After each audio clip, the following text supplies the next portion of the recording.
The windshield wipers of my 2010 Ford F-150 slapped violently against the glass, fighting a losing battle against the Pennsylvania blizzard that was turning the highway into a graveyard. I gripped the steering wheel until my knuckles turned white, feeling the rear tires slip on the black ice hidden beneath the fresh powder. The truck was old, and the heater rattled like a dying lung, blowing lukewarm air that smelled of rust and old oil, but it was honest. It was the only honest thing I had left after walking out of that cottage. The road down from the Poconos is treacherous, even on a clear day, a winding ribbon of asphalt carved into the side of the mountain, with a drop that could swallow you whole. Tonight it was a white tunnel of death, visibility reduced to zero, the headlights reflecting off the swirling snow like a wall. A younger man would have pulled over. A man with something to lose would have been terrified. I just kept my foot steady on the gas, staring into the void. Difficult. The word kept bouncing around the cab, echoing in my head like a loose bolt in an engine block. Cynthia had called me difficult because I wouldn't smile while they treated me like a servant in the house I built with my own hands. She said I was ruining the vibe for Lucas and Megan. But I knew the real reason, and it had nothing to do with my holiday spirit. It wasn't about the wood I carried or the snow on my boots. It was about last Tuesday.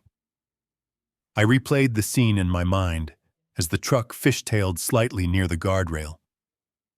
Lucas had come to the main house in the city, his eyes bright with that manic energy he always gets when he thinks he has found a shortcut to success. He didn't ask how I was. He didn't ask about his mother's health.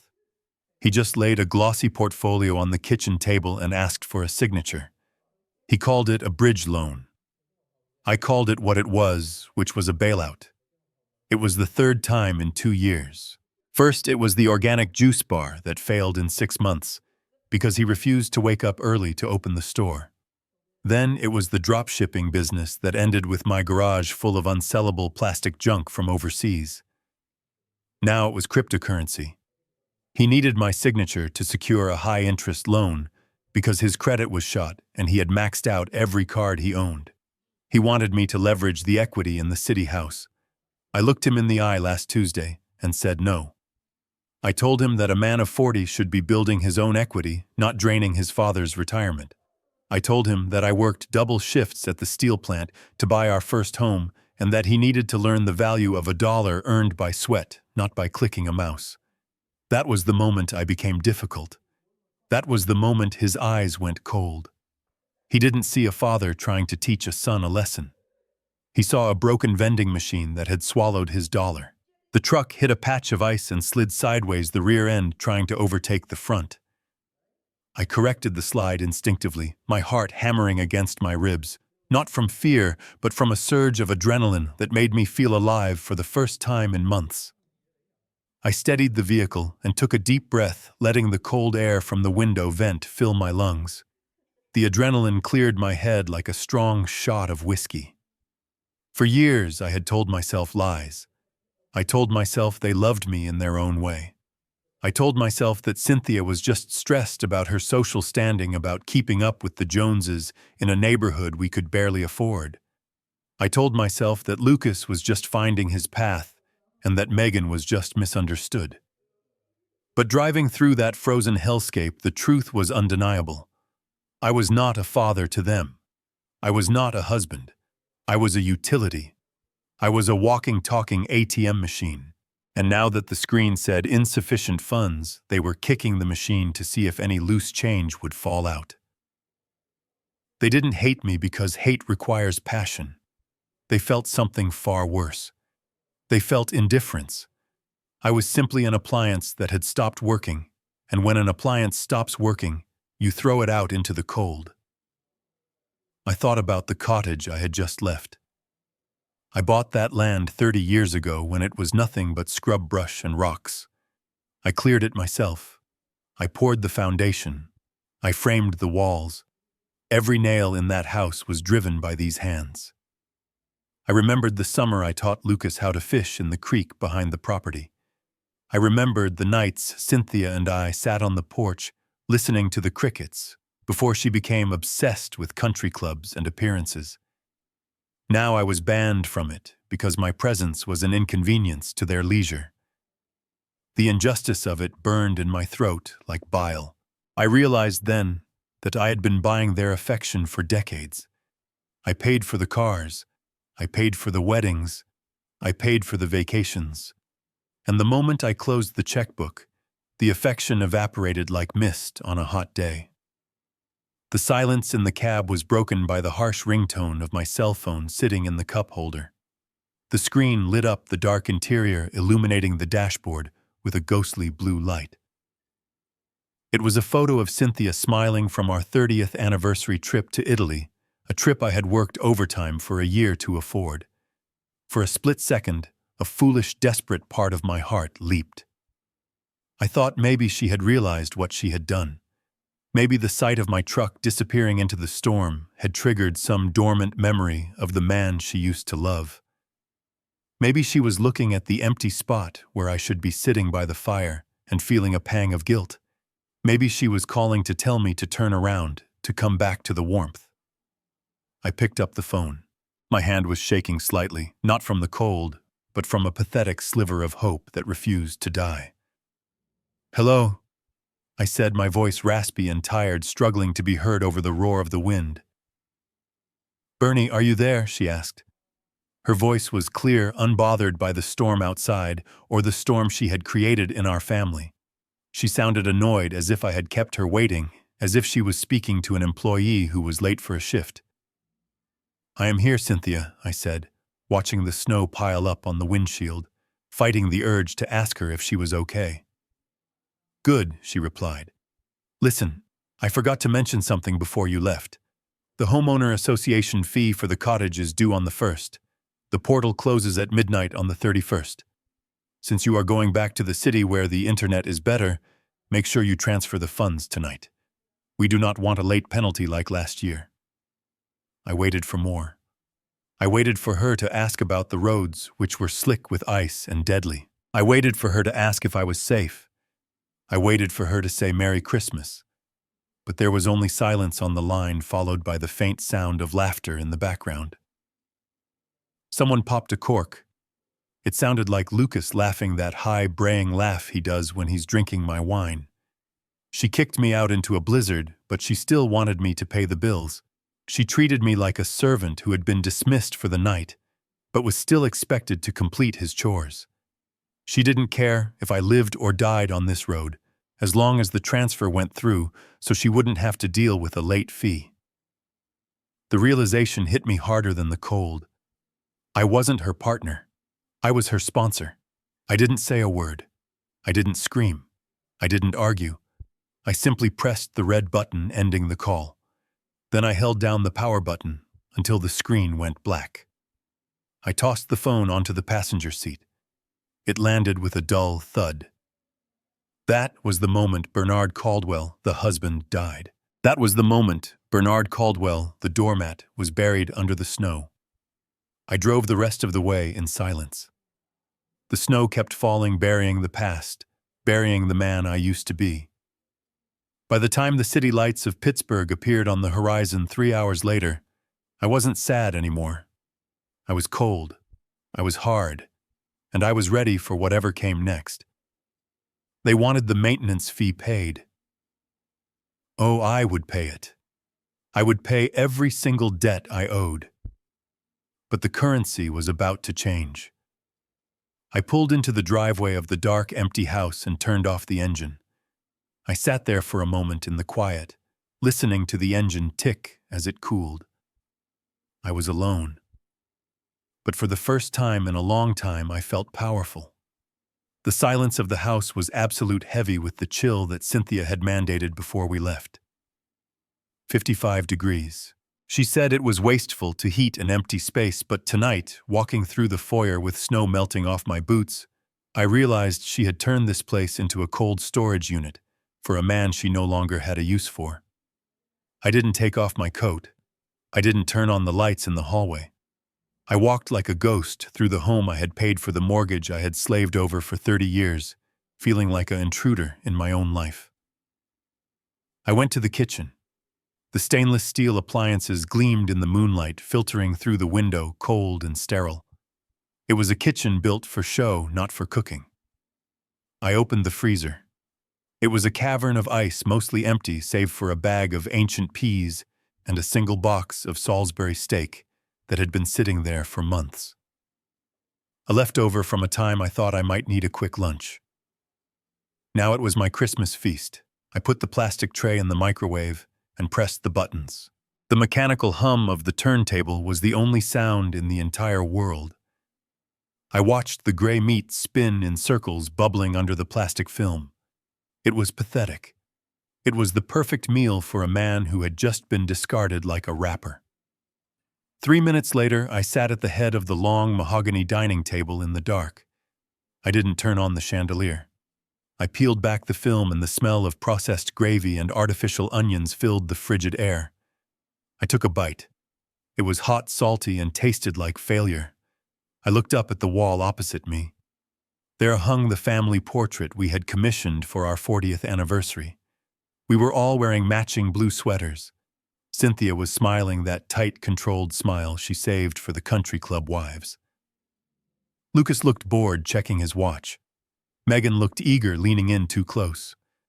And there I was, standing in the back, my hand resting on Cynthia's shoulder like a protector.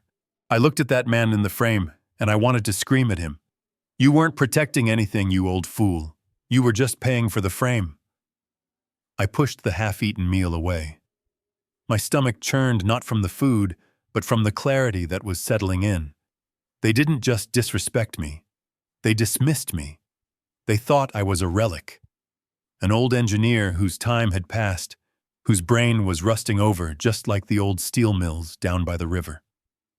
Lucas had called my ideas archaic to my face. He said the world moved on blockchain now, not on steel beams and load-bearing walls. He looked at me with pity when I tried to explain the physics of stress. I stood up and left the dining room. I needed to be somewhere that felt real. I walked down the hallway to my study. This was the only room in the house Cynthia rarely entered because it was cluttered with my life. Flat files, drafting tables, tubes of blueprints that smelled of ammonia and graphite. It was my cave. I locked the door behind me. In the corner behind a stack of old structural journals sat my safe. It was a heavy floor model, fireproof and burglar-proof. I knelt in front of it, my knees cracking in the cold air. I spun the dial. Left, right, left. The combination was etched into my muscle memory. The tumblers clicked into place with a solid mechanical thud that felt more reassuring than any word my family had spoken to me in years. I pulled the heavy steel handle and the door swung open. The safe was mostly empty. The jewelry was with Cynthia. The cash reserves had been drained by Lucas's endless emergencies over the years. But in the very back, tucked behind the deed to the house, lay a thick envelope made of oil paper. It was stained and creased, looking like trash to the untrained eye. I pulled it out and carried it to my desk. I switched on the small brass banker's lamp, casting a pool of warm yellow light onto the leather blotter. I sat down in my creaky leather chair, the cold leather biting through my trousers. I opened the envelope. Inside there was no cash. There were no diamonds. There was something far more valuable. I slid the documents out. On top was a patent certificate, United States Patent Number 492281, registered in 1990.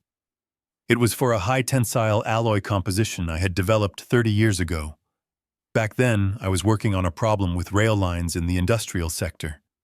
The tracks were warping under extreme heat and shattering in extreme cold. I spent nights in my garage mixing metals, testing stress points, looking for a blend that could breathe with the weather without losing its structural integrity. I found it. I created an alloy that was stronger than steel and flexible enough to handle a 50-degree temperature swing in an hour. I patented it. And then nothing happened. The industry wasn't ready.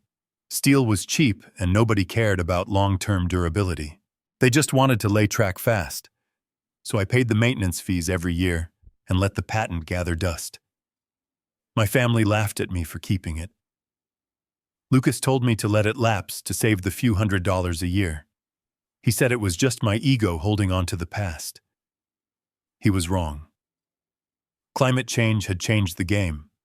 The heat waves were getting hotter. The polar vortexes were getting colder. Rail infrastructure across North America was failing. Trains were derailing.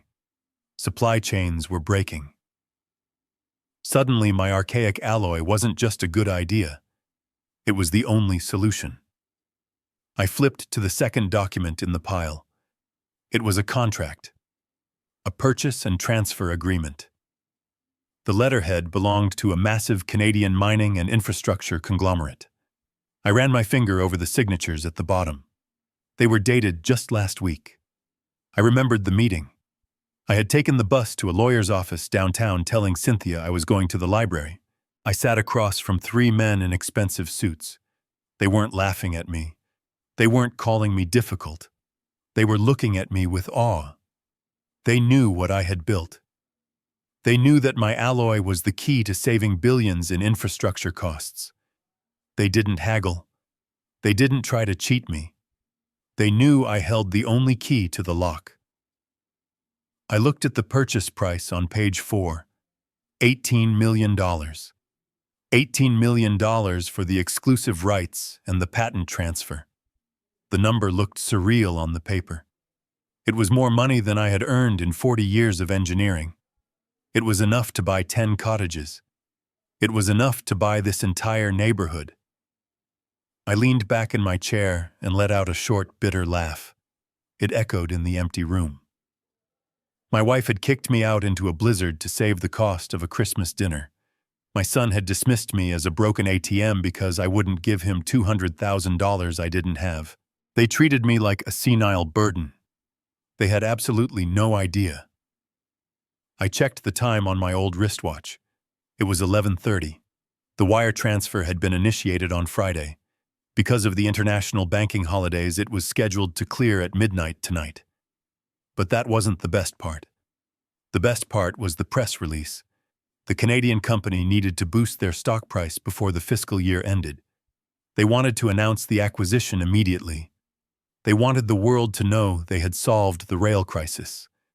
They told me the press release would hit the newswire at midnight Eastern Standard Time. That was 30 minutes from now. I looked at the phone on my desk. It was an old landline that we kept because the cell reception in the brick house was spotty. Lucas was the only one who ever called it, usually when he couldn't reach me on my cell to ask for money. I knew he had alerts set up on his phone. He followed every tech blog, every financial news feed looking for the next get-rich-quick scheme. He would see it. He would see my name. Bernard Caldwell. The man he called a dinosaur. I imagined them at the cottage right now. They were probably drunk on my wine, laughing about how they had finally gotten rid of the grumpy old man. They were celebrating their freedom. I took a sip of the tap water I had brought in from the kitchen. It tasted sweet. I wasn't the difficult old man anymore. I was a tycoon, and they were about to find out that they had bet against the wrong horse. I sat in the dark, my hand resting on the contract, feeling the texture of the paper. I wasn't lonely anymore. The silence didn't feel heavy. It felt like anticipation. It felt like the calm before the demolition charges go off. I waited. I watched the second hand on the clock sweep around. Tick, tick, tick. Midnight came. The wire transfer would be hitting my account right now. Somewhere in the digital ether, $18 million was moving from a vault in Toronto to a bank in Pittsburgh. And somewhere on the internet, a headline was appearing. I smiled in the dark. A genuine bitter smile. It was the first time I had smiled in weeks. I whispered to the empty room. Merry Christmas, Bernie. Then I sat back and waited for the phone to ring. I must have drifted off. I didn't mean to sleep, but the exhaustion of the drive and the emotional weight of the evening had finally pulled me under. I was curled up on the leather sofa in my study, wrapped in an old Afghan blanket that smelled of dust and pipe tobacco. The house was still dark. The only light came from the street lamp outside, casting long skeletal shadows of the bare tree branches across the floor. It was a cold peace, but it was peace nonetheless. Then the screaming started. It wasn't a human scream. It was the landline. The old beige telephone sitting on the corner of my desk, the one we hadn't used for outgoing calls in 5 years, began to trill. It was a harsh mechanical sound that sliced through the silence like a circular saw. It rang once, twice, 3 times. I opened my eyes, but I didn't move. I lay there staring at the ceiling, letting the sound wash over me. I checked the grandfather clock. The hands glowed faintly in the dark. It was exactly 1 o'clock in the morning. They were right on time. I sat up slowly, my joints popping in the cold air. I knew exactly who was on the other end of that line. There was only one person in my family who kept his phone glued to his hand 24 hours a day, checking futures markets and crypto exchanges, praying for a miracle to save him from his own incompetence. Lucas. I reached out and picked up the receiver. The plastic felt cold against my ear. I didn't say hello, I didn't have to. Dad. His voice was unrecognizable. It wasn't the bored, dismissive tone he had used 5 hours ago when he watched me walk out into the snow. It wasn't the arrogant tone he used last week when he demanded a loan. It was high-pitched, tight, and trembling. It sounded like he was hyperventilating. Dad, are you there? Pick up. I know you are there. I am here, Lucas, I said. My voice was gravelly rough from sleep and lack of use. Dad, turn on the TV. Or look at your phone. You need to see this, right now. I rubbed my eyes with my free hand. I am tired, Lucas. I drove through a blizzard because your mother kicked me out. I am trying to sleep. No, Dad, listen to me. This isn't about that. This is, oh my God. Dad, your name is on the feed. What feed? I asked, playing the part of the confused geriatric they all believed I was. The news feed, Dad. The financial wires. I have alerts set up for industrial tech sectors because of that mining crypto play I was looking at, and Dad, it just popped up. It is on the CBC News app. It is on the Bloomberg ticker. He paused to suck in a breath. I could hear the wind howling in the background, wherever he was, probably standing on the deck of the cottage trying to get a better signal. It says, listen to this. Pittsburgh structural engineer Bernard Caldwell sells dormant rail alloy patent to Nortec Global for $18 million. He said the number like it was a holy word. $18 million. He choked on the syllables. Dad. Is that you? Is it a different Bernard Caldwell? Did you sell a patent? I leaned back into the sofa cushions and closed my eyes, savoring the moment. I let the silence stretch out on the line. I wanted him to sweat. I wanted him to wonder. While he stammered on the other end, a memory surfaced from the depths of my mind. It was 10 years ago. Lucas had just graduated with a business degree I paid for. We were sitting in this very room. I tried to show him my investment strategy, which was slow, steady, compounded interest and tangible assets. He had laughed at me. He actually laughed. He told me I was archaic. He said, Dad, you have a worker's mindset, not a wealth mindset. You don't understand leverage. You don't understand how to make money move. You are holding on to pennies while the world is grabbing dollars. He had looked at me with such absolute certainty, such pity for my small, outdated life. He called my engineering career a dead end. He said, nobody builds things anymore, Dad. They just trade the value of things. Now, 10 years later, the man with the wealth mindset was standing in the cold, begging the man with the worker's mindset for a lifeline, while my dead-end career had just generated more wealth in one signature than he would see in 10 lifetimes. Dad, answer me. Lucas screamed, his voice cracking.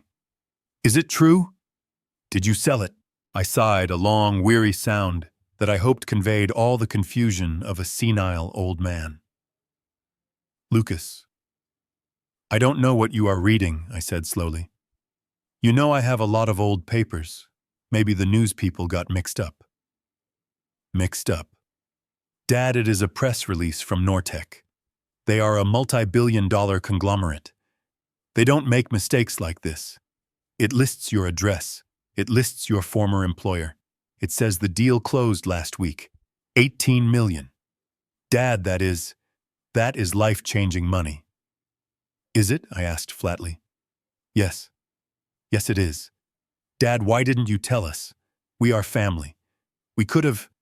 if you were working on a deal this big, why did you let me beg you for that loan last week? Why did you let Mom send you away?" I let the question hang there. The audacity of it was breathtaking. He was blaming me for their cruelty. He was implying that if they had known I was rich, they would have treated me with basic human decency. And the saddest part was that he was right. If I had walked into that cottage waving a certified check, they would have given me the best seat by the fire. They would have poured me the wine. They would have laughed at my jokes. "I thought I was just a difficult old man, Lucas," I said. My voice dropping an octave, becoming hard and cold like the steel I used to work with. "Your mother said I was ruining the holiday. She said I was impossible to be around. I figured a difficult old man probably couldn't handle a deal like that." "No, Dad, no, you misunderstood. Mom was just stressed. We were all stressed. It is the holidays. You know how it gets. But this changes everything." "Does it?" I asked. "Does it change the fact that I am eating a microwave dinner alone in the dark?" "Dad, stop. Listen. Do not sign anything else. Do not talk to anyone. I am coming home. We are all coming home. We need to look at this contract. We need to make sure you didn't get ripped off. 18 million might be low. Maybe we can renegotiate. I know people. I can help you manage this." I gripped the phone tighter. Manage it. He wanted to get his hands on it. He wanted to leverage it. He wanted to feed my life's work into his gambling addiction. "You don't need to come home, Lucas," I said. "The roads are bad. Stay at the cottage. Enjoy the fire." "I am tired. I am going to bed." "Dad, do not hang up. Do not hang up the phone. We are leaving right now. We will be there in 3 hours. Just wait for us." "Dad." "I think it is probably just a typo, son," I said, keeping my voice vague and airy. "You know how the internet is. Fake news and all that. I wouldn't worry about it. Go back to sleep." "But Dad..." I gently placed the receiver back onto the cradle, severing the connection. The line went dead. I sat there for a moment in the silence. My heart wasn't racing. My hands weren't shaking. I felt a strange calm settling over me. It was the calm of a general who has just ordered the artillery strike and is now waiting for the shells to land. I knew what was happening right now in the Poconos. The panic, the screaming, Cynthia throwing clothes into bags, Megan checking Zillow for mansions, Lucas driving like a maniac on the icy roads, terrified that the ATM was about to close for good. They were coming. They were coming to claim what they believed was theirs. They were coming to protect the asset. I stood up and walked to the window, looking out at the empty, snowy street. They thought they were rushing back to take control of a senile old man who had stumbled into a fortune. They thought they could sweet-talk me, manipulate me, and gaslight me into handing over the keys to the kingdom. They had no idea that the man waiting for them was the husband or the father they knew. That man had frozen to death on the drive home. The man waiting for them was an engineer, and he had just designed a trap that was going to bring the whole house down on top of them. I unplugged the phone from the wall jack. Then I went upstairs to prepare. I had about 3 hours before the invasion. I needed to be ready. The silence of the house was shattered exactly 2 hours later. I was sitting in the wingback chair in the living room facing the front window. I hadn't turned on the lights. I was just watching the snow fall, waiting for the inevitable arrival of the vultures. At 03:03 a.m., headlights swept across the living room wall, blindingly bright. A car was coming down the street too fast. I could hear the engine revving as it fought for traction on the unplowed road. It was Lucas's Range Rover, a vehicle I had co-signed for 3 years ago, because he said he needed it for client meetings. They didn't pull into the driveway cautiously. They skidded to a halt, the tires screeching on the asphalt underneath the snow, coming to rest inches from the bumper of my old Ford truck. The silence returned for a split second, and then car doors slammed. 1, 2, 3. I didn't move. I didn't get up to unlock the door. I let them fumble with their keys in the cold. I heard Lucas cursing as he tried to find the right key on his ring, his hands probably shaking from the adrenaline of a 3-hour drive on black ice. Finally, the lock tumbled. The front door burst open, and a gust of freezing wind blew into the hallway, carrying snow and the scent of expensive desperation. "Bernie!" It was Cynthia. She didn't take off her boots. She didn't shake off her coat. She ran down the hallway, her eyes wild, searching the gloom until she saw me sitting in the chair. "Oh my God, Bernie," she cried. She threw herself at me. It was a performance worthy of Broadway. She wrapped her arms around my neck, burying her face in my shoulder. Her coat was cold and wet against my cheek, but her skin was hot. She was sobbing loud theatrical sobs that shook her entire body. I was so worried she wailed, pulling back to look at me. Her mascara was smeared, but not too much, just enough to look tragic. I couldn't sleep, Bernie. I was lying there at the cottage, listening to the wind, and I just kept thinking about you driving all alone in that storm. I couldn't bear it. I told the kids we had to come back. We couldn't spend Christmas without you. It just wasn't right. I looked at her. I looked at the woman who 5 hours ago had stood in a warm doorway with a glass of champagne and told me I was ruining the vibe. I looked at the woman who had texted me about a homeowner fee while I was risking my life on a mountain pass. "You were worried," I asked, my voice flat and devoid of emotion. "Terrified," she said, squeezing my hand.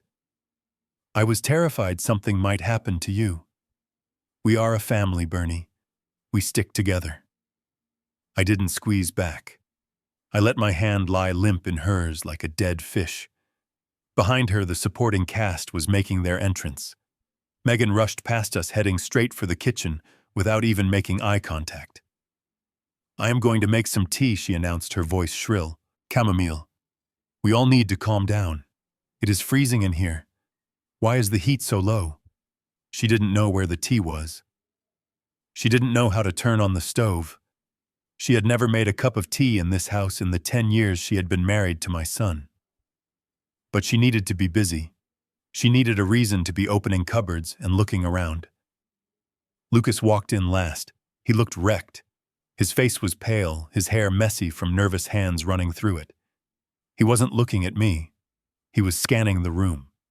His eyes darted from the coffee table to the mantelpiece to the floor next to my chair. He was looking for paper. He was looking for a contract. He was looking for proof. He walked over to me and stood behind my chair. He put his hands on my shoulders and started to massage them. His grip was too tight. It wasn't affectionate. It was possessive. It felt like a butcher inspecting a side of beef to see if it was prime cuts. "You gave us a scare, Dad," he said. His voice was trying for casual but landing on frantic. "Driving off like that. And then hanging up on me. You know you shouldn't be alone when you are upset." "I am not upset, Lucas," I said, staring straight ahead at the dark television screen. "I am just tired and difficult. Remember." Cynthia let out a sharp laugh that sounded like a bark. "Oh, stop that silly talk, Bernie. We were just stressed. The holidays get to everyone.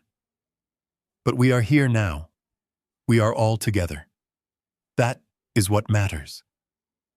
She sat on the ottoman in front of me, leaning forward so her face was level with mine.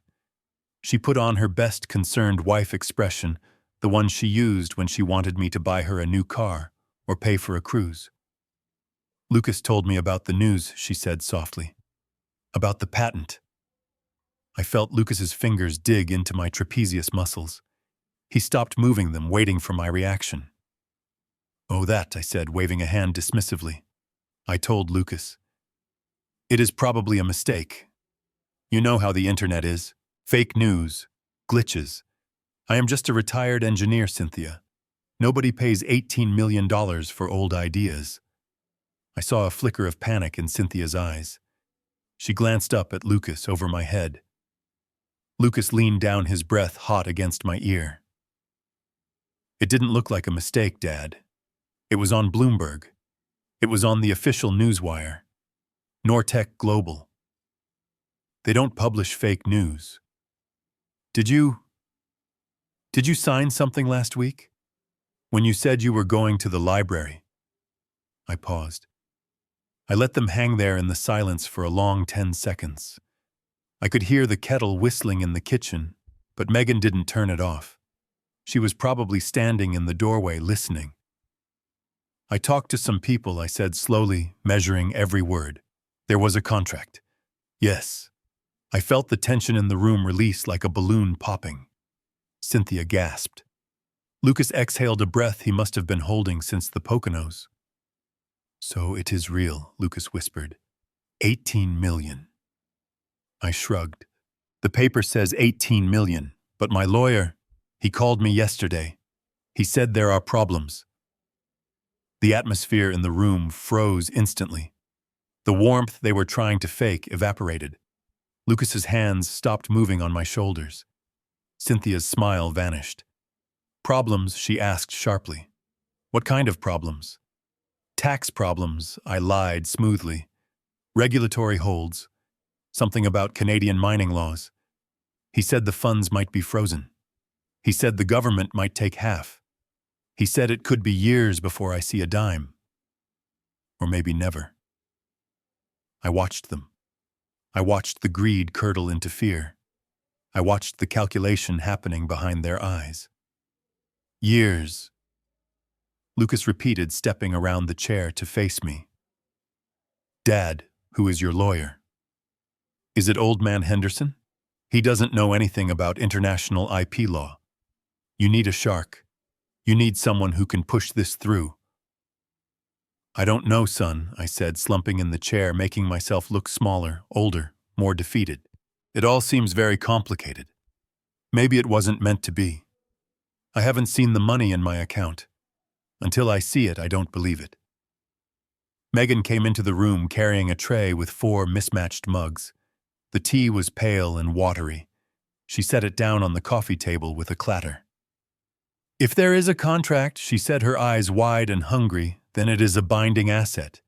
Even if the cash isn't liquid yet, we can borrow against it. We can leverage the future value." I looked at my daughter-in-law. She didn't ask if I wanted sugar. She didn't ask if I was hungry. She was already calculating how to pawn my life's work. "We can figure this out," Cynthia said, patting my knee. She was trying to be soothing, but her eyes were hard like flint. "We just need to see the paperwork, Bernie. Where is it? Where is the contract?" She looked around the room. She looked at the empty dining room table visible through the archway. "It is safe," I said, tapping the side of my head. "I put it somewhere safe, but I am too tired to look for it now." "It is 3 a.m, Cynthia. I am going to bed." I stood up. Lucas moved to block me instinctively, then stepped back, realizing he couldn't physically restrain me. "Not yet." "Dad, wait," he said. "We should call the lawyer now. We should get ahead of this." "No," I said firm. "We will sleep. We will talk in the morning. If there is anything to talk about. Like I said, it might all be nothing. Just smoke and mirrors." I started walking toward the stairs. I felt their eyes on me. 3 pairs of eyes dissecting me, weighing my utility. I was no longer the difficult old man. I was a puzzle box that contained a winning lottery ticket, and they were terrified that I was going to lose it before they could crack me open.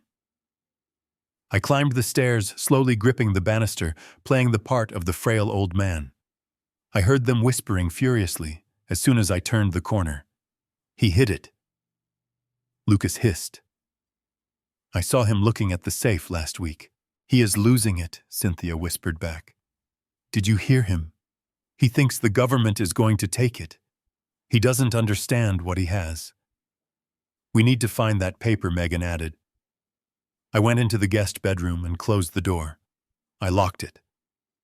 It was a flimsy lock, a simple push button on the handle that could be popped with a paperclip, but it was a symbol. I lay down on the bed fully clothed. I didn't sleep. I listened. I heard footsteps downstairs, soft padding footsteps. I heard drawers opening and closing. I heard the study door handle being tried gently. It was locked, of course. They were hunting.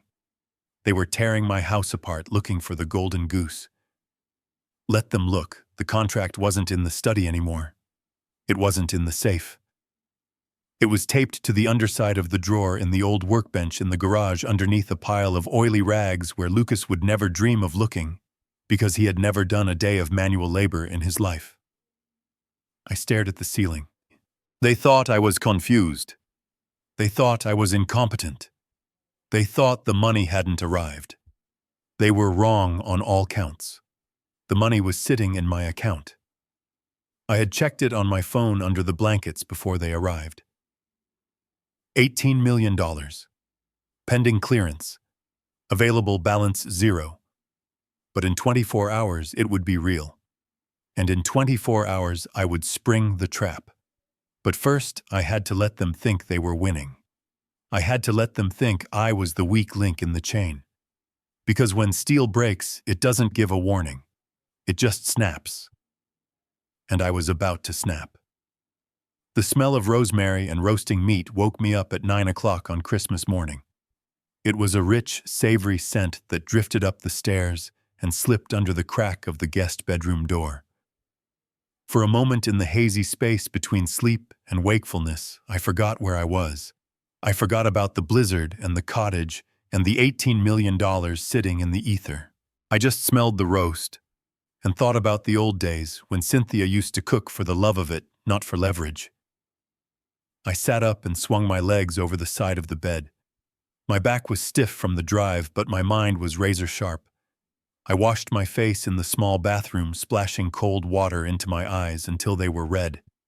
I needed to look tired. I needed to look frail. I practiced my expression in the mirror, letting my shoulders slump and my mouth hang slightly open. Then I opened the door and walked into the lion's den. The transformation downstairs was miraculous. The house that had been cold and dark just a few hours ago was now blazing with light and warmth. They must have been up since dawn. The thermostat was cranked up to 75 degrees. The gas fireplace in the living room was roaring. Someone had dragged the artificial Christmas tree up from the basement and hastily decorated it with lights and the expensive glass ornaments Cynthia usually saved for the cottage. "Merry Christmas, Bernie," Cynthia chirped as I entered the kitchen. She was wearing an apron. I hadn't seen her wear an apron in 15 years. It was a frilly red thing that looked ridiculous over her designer blouse, but she wore it like a uniform of domestic bliss. She was standing at the island, whisking gravy in a copper pan. On the counter rested a massive prime rib roast crusted in herbs and sea salt resting on a carving board. It was a $100 piece of meat. It was a bribe on a platter. "Merry Christmas," I mumbled, shuffling to the coffee maker. "Here, let me get that for you, Dad." Lucas appeared at my elbow before I could reach for a mug. He was wearing a cable knit sweater that made him look like a catalog model for wholesome family values. He poured the coffee black just the way I liked it and handed it to me with a smile that showed too many teeth. "We wanted to do something special," he said, his voice dripping with synthetic honey. "Since we had such a rough night, we thought we should have a real family Christmas right here. Just us. No distractions." I took the coffee. It was good. I hated that it was good. I walked into the dining room. The table was set with the wedding china, the Lenox pattern with the gold rim that we hadn't used since Lucas graduated college. Megan was placing linen napkins into silver rings. "Good morning, Pop," she said, using a nickname she had never used in her life. "You slept late. You must have been exhausted." I just nodded and sat down at the head of the table. I watched them perform. It was a masterclass in gaslighting. They moved around me, refilling my water, adjusting the blinds, asking if the chair was comfortable. They were treating me like a Fabergé egg that was about to fall off a shelf. But under the surface, beneath the smiles and the festive sweaters, I could feel the vibration of their anxiety. They were terrified. They were terrified that the tax problems I had lied about last night were real. They were terrified that the $18 million was slipping away. We sat down to eat at 1 o'clock. The prime rib was perfectly cooked pink in the center and meltingly tender. Cynthia served me the end-cut, the piece with the most seasoning, just the way I used to like it. "This is delicious." "Cynthia," I said, chewing slowly. "You haven't made this in a long time." "I know," she said, reaching across the table to squeeze my hand. Her palm was damp. "I have been so busy, Bernie. We all have. But last night, driving back through the snow, I realized we have lost sight of what is important. Family is important. You are important." I almost choked on a piece of meat. The hypocrisy was so thick, I could have cut it with my steak knife. So Dad Lucas said casually, cutting into his potato. "About those tax issues you mentioned last night. I was doing some reading online." Here we go, I thought. The preamble was over. "We are not talking business on Christmas, Lucas," Cynthia scolded him, but her eyes were fixed on me, waiting for the answer. I put down my fork. I wiped my mouth with the linen napkin. "I called the lawyer again this morning."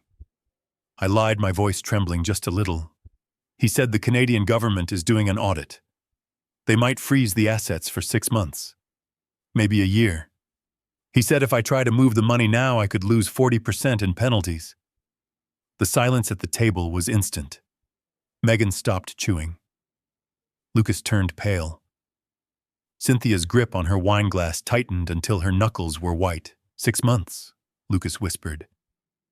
"Maybe more," I said, staring into my coffee. "I don't know if I have the energy to fight them. Maybe I should just cancel the deal. Go back to being retired. It is too much stress for an old man." "Don't say that," Cynthia said, her voice sharp. "You can't cancel it, Bernie. That is quitting. You are not a quitter." "I am tired, Cynthia," I said. "I am just so tired." Cynthia stood up abruptly. Her chair scraped loudly against the hardwood floor. "I need more wine," she announced. "Does anyone want more wine?" Without waiting for an answer, she marched into the kitchen. I watched her go. She left her phone sitting on the table right next to the centerpiece of holly and pine cones. It was face up. Lucas and Megan were busy exchanging panicked looks, silently arguing about who should push me harder. They weren't looking at me. They weren't looking at the table. A text message notification chimed. It was a standard ping, but in the silent tension of the room it sounded like a gunshot. The screen of Cynthia's phone lit up. I was sitting right next to it. My eyesight isn't what it used to be, but the font size was set to large because Cynthia refused to wear reading glasses in public. I glanced down. I didn't mean to pry, but the name at the top of the notification caught my eye. It wasn't a friend. It wasn't a family member. It said Dr. Ellis. I froze. Dr. Ellis. I didn't know a Dr. Ellis. Cynthia didn't have any heart problems or chronic conditions that required a specialist. Why was a doctor texting her on Christmas Day? I leaned in a fraction of an inch, just enough to read the preview of the message before the screen went dark. The text was short. It was brutal. "Does the plan change? The old man has money now. We need to speed up the conservatorship. I read it twice in the span of 3 seconds. Conservatorship. The word hit me like a physical blow to the chest, colder and harder than the blizzard wind. It wasn't just a word. It was a legal weapon. I knew what a conservatorship was. I had read the stories. It was what they did to people who could no longer take care of themselves. It was a legal stripping of rights. If you are under a conservatorship, you cannot control your money. You cannot sign contracts. You cannot decide where you live. You become a child in the eyes of the law, and your guardian holds the leash. They didn't just want the money. They didn't just want to manipulate me into giving them a loan. They wanted to erase me. I looked up. Lucas was staring at me. "What are you looking at, Dad?" he asked, suspicious. Nothing, I said. My voice sounded distant to my own ears. "Just thinking about the tax audit." Cynthia bustled back into the room with a fresh bottle of Cabernet. She looked flushed. She poured herself a large glass and sat down. She glanced at her phone, saw the notification, and snatched it up. She read the text under the table. I watched her face. I saw the flicker of calculation. She typed a quick reply and put the phone in her pocket. Then she looked at me and smiled. It was the smile of a shark that has just smelled blood in the water. "Bernie," she said, sweet as pie. I was thinking, since you are feeling so tired and stressed, maybe we should get you a checkup, just to make sure everything is okay. Stress can be so dangerous at your age. I gripped my fork under the table until my hand hurt. Dr. Ellis wasn't a cardiologist. He wasn't a general practitioner. I realized with a sick, sinking feeling that Dr. Ellis must be a psychiatrist or a geriatric specialist. A hired gun. Someone they were paying to declare me incompetent. They were going to use the money against me. The $18 million hadn't made me powerful in their eyes. It had made me a target. They were going to argue that a senile old man couldn't possibly manage such a fortune. They were going to say that my confusion about the taxes, my driving into a blizzard, my difficult behavior, were all symptoms of dementia. They were going to lock me away and spend my money while I rotted in a facility. I looked at Lucas. He knew. Of course he knew. He needed the money to pay off his debts, and waiting 6 months for a tax audit wasn't an option. He needed control now. "That sounds like a good idea, Cynthia," I said, forcing my voice to remain steady even though my heart was hammering against my ribs like a trapped bird. "A checkup might be good." "Excellent," she said. "I have a friend who is a wonderful doctor. Dr. Ellis. He is very discreet. Maybe I can get him to come over for a house call. You know, since it is the holidays." "How convenient," I said. I cut another piece of the prime rib. I put it in my mouth and chewed. It no longer tasted like a bribe. It tasted like ashes. I swallowed it down. I had to get out of there. I had to think. But I couldn't leave. If I left now, they would panic. They would call the police and say I was wandering. They would start the paper trail for the conservatorship tonight. I needed to stay. I needed to play the part. But the game had changed. This wasn't about teaching them a lesson anymore. This was a fight for my life. I looked at the three of them eating their Christmas dinner, planning my demise between sips of wine. They thought I was the prey.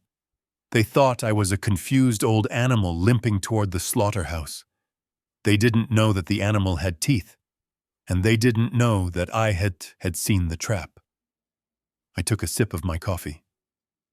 "Lucas," I said, breaking the silence, "pass the potatoes, please.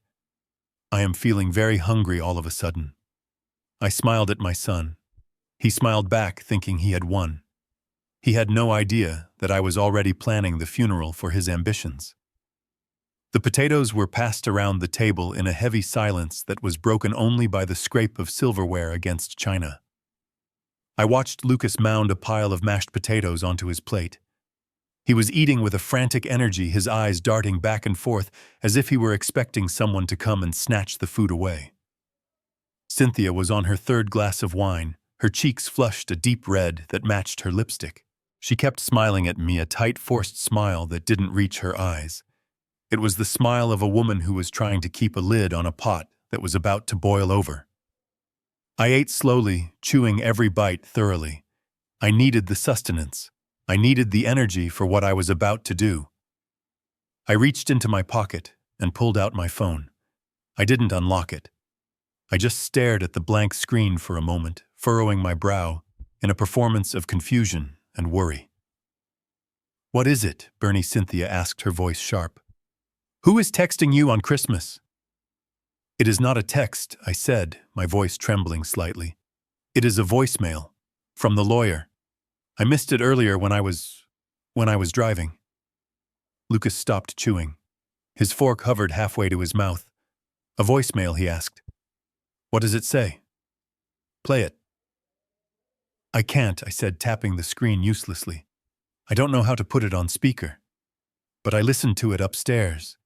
It doesn't sound good." The air in the room seemed to vanish. The warmth of the fireplace felt suddenly stifling. Megan put down her knife. "What do you mean it doesn't sound good, Dad?" Lucas asked, his voice low and dangerous. I sighed, a long, rattling sound that seemed to come from the depths of my tired lungs. I looked down at my plate, unable to meet their eyes, not out of shame but to hide the cold calculation in my own. "He said something about a freeze," I mumbled. "A federal freeze. Because of the amount. And taxes.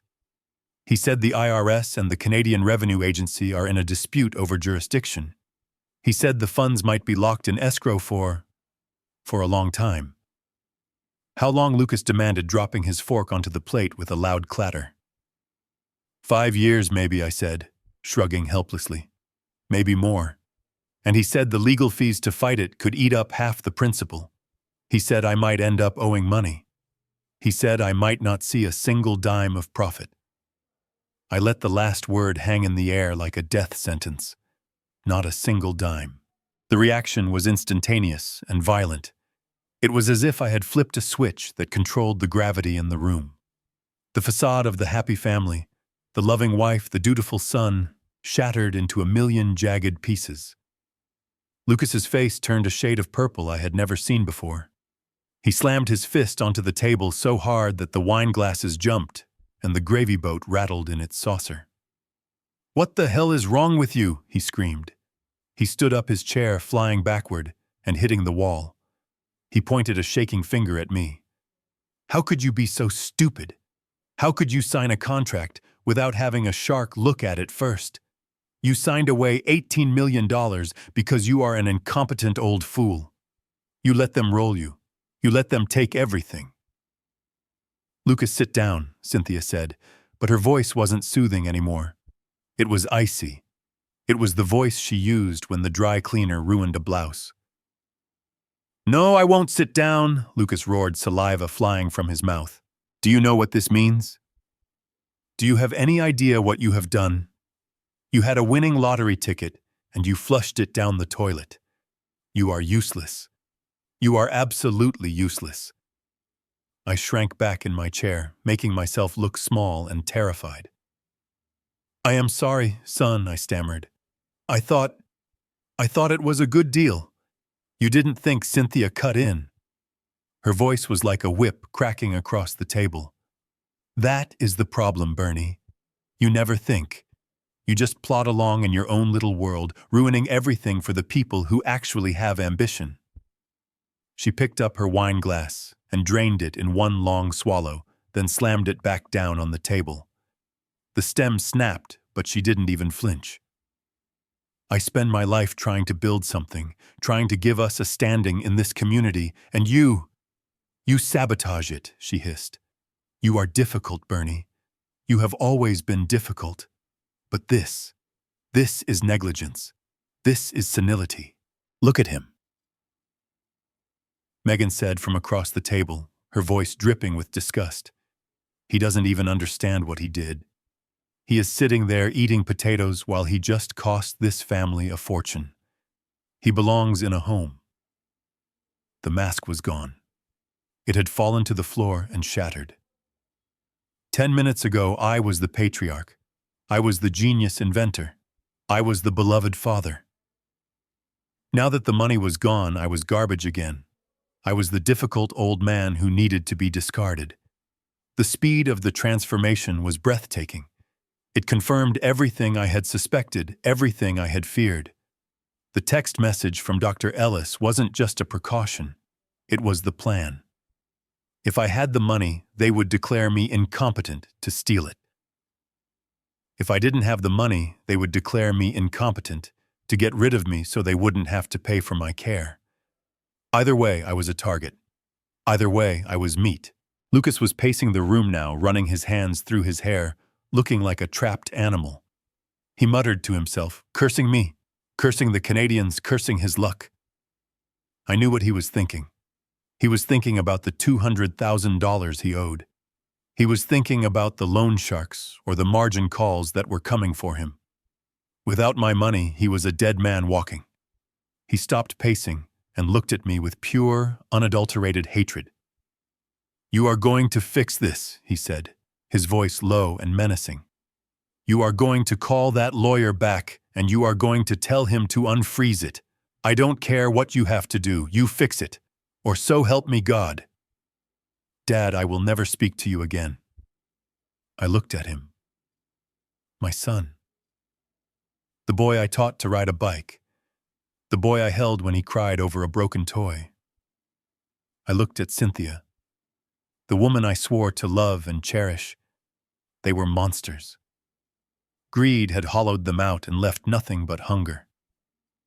"I can't fix it, Lucas," I said softly. "I am just an old man. I don't understand these things. Maybe it is gone." "Gone," Cynthia echoed. She laughed a harsh, bitter sound. "Of course it is gone. Because you touched it. Everything you touch turns to dust, Bernie. You are a failure. You have always been a failure." She stood up and threw her napkin onto her half-eaten roast. "I can't look at you," she said. "You make me sick." She stormed out of the room. Megan followed her, casting one last sneering look in my direction. Lucas stood there for a moment, breathing hard, his hands clenched into fists. For a second I thought he might hit me. I saw the violence in his eyes. But he just shook his head and kicked the leg of the table. "Merry Christmas, Dad," he spat. "Thanks for nothing." He walked out, leaving me alone in the dining room with the wreckage of their greed. I sat there for a long time. The silence returned, but it wasn't peaceful. It was heavy with the toxicity they had left behind. I picked up my fork and took another bite of potatoes. They were cold now, but I ate them anyway. I wasn't sad anymore. The sadness had evaporated in the heat of their rage. I was cold. I was clinical. I was an engineer looking at a structure that was rotted through with rust. There was no saving it. There was no repairing it. The only thing left to do was a controlled demolition. They thought I was the one who had lost everything. They thought I was the victim of a bad contract. They didn't know that the money was sitting safe and sound in a high-yield account, accumulating interest by the second. They didn't know that the freeze was a lie. But the most important thing they didn't know was that I had recorded every single word. I reached under the table and felt the small rectangular shape of my digital voice recorder taped to the underside of the wood. The red light was still blinking steady and sure. I had captured it all. The insults, the threats, the admission that they only cared about me when I had a bank balance. I reached into my pocket and felt the other recorder, the one I had slipped into Cynthia's purse earlier when she wasn't looking. I knew she would call Dr. Ellis. I knew she would vent, and I would have that too. I finished my meal. I drank the rest of my water. Then I stood up and cleared the table. I scraped the expensive prime rib into the trash. I washed the dishes. I dried them and put them away. I was methodical, I was precise. I was preparing the ground for the final act. I walked into the living room. I could hear them upstairs arguing. Doors were slamming.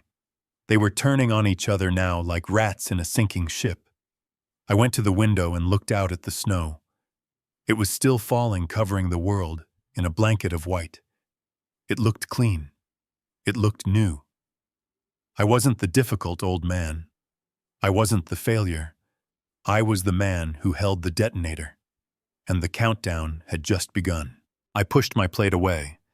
The prime rib sat heavy in my stomach like a stone, and the rich food combined with the adrenaline coursing through my veins was making me nauseous. I rubbed my temples, feigning a headache that was actually a very real throb of tension behind my eyes. "I need to lie down," I said, my voice weak and raspy. "The drive last night, it was too much. I think I need a nap." Cynthia looked at me with that same predatory concern she had worn since she smelled the money.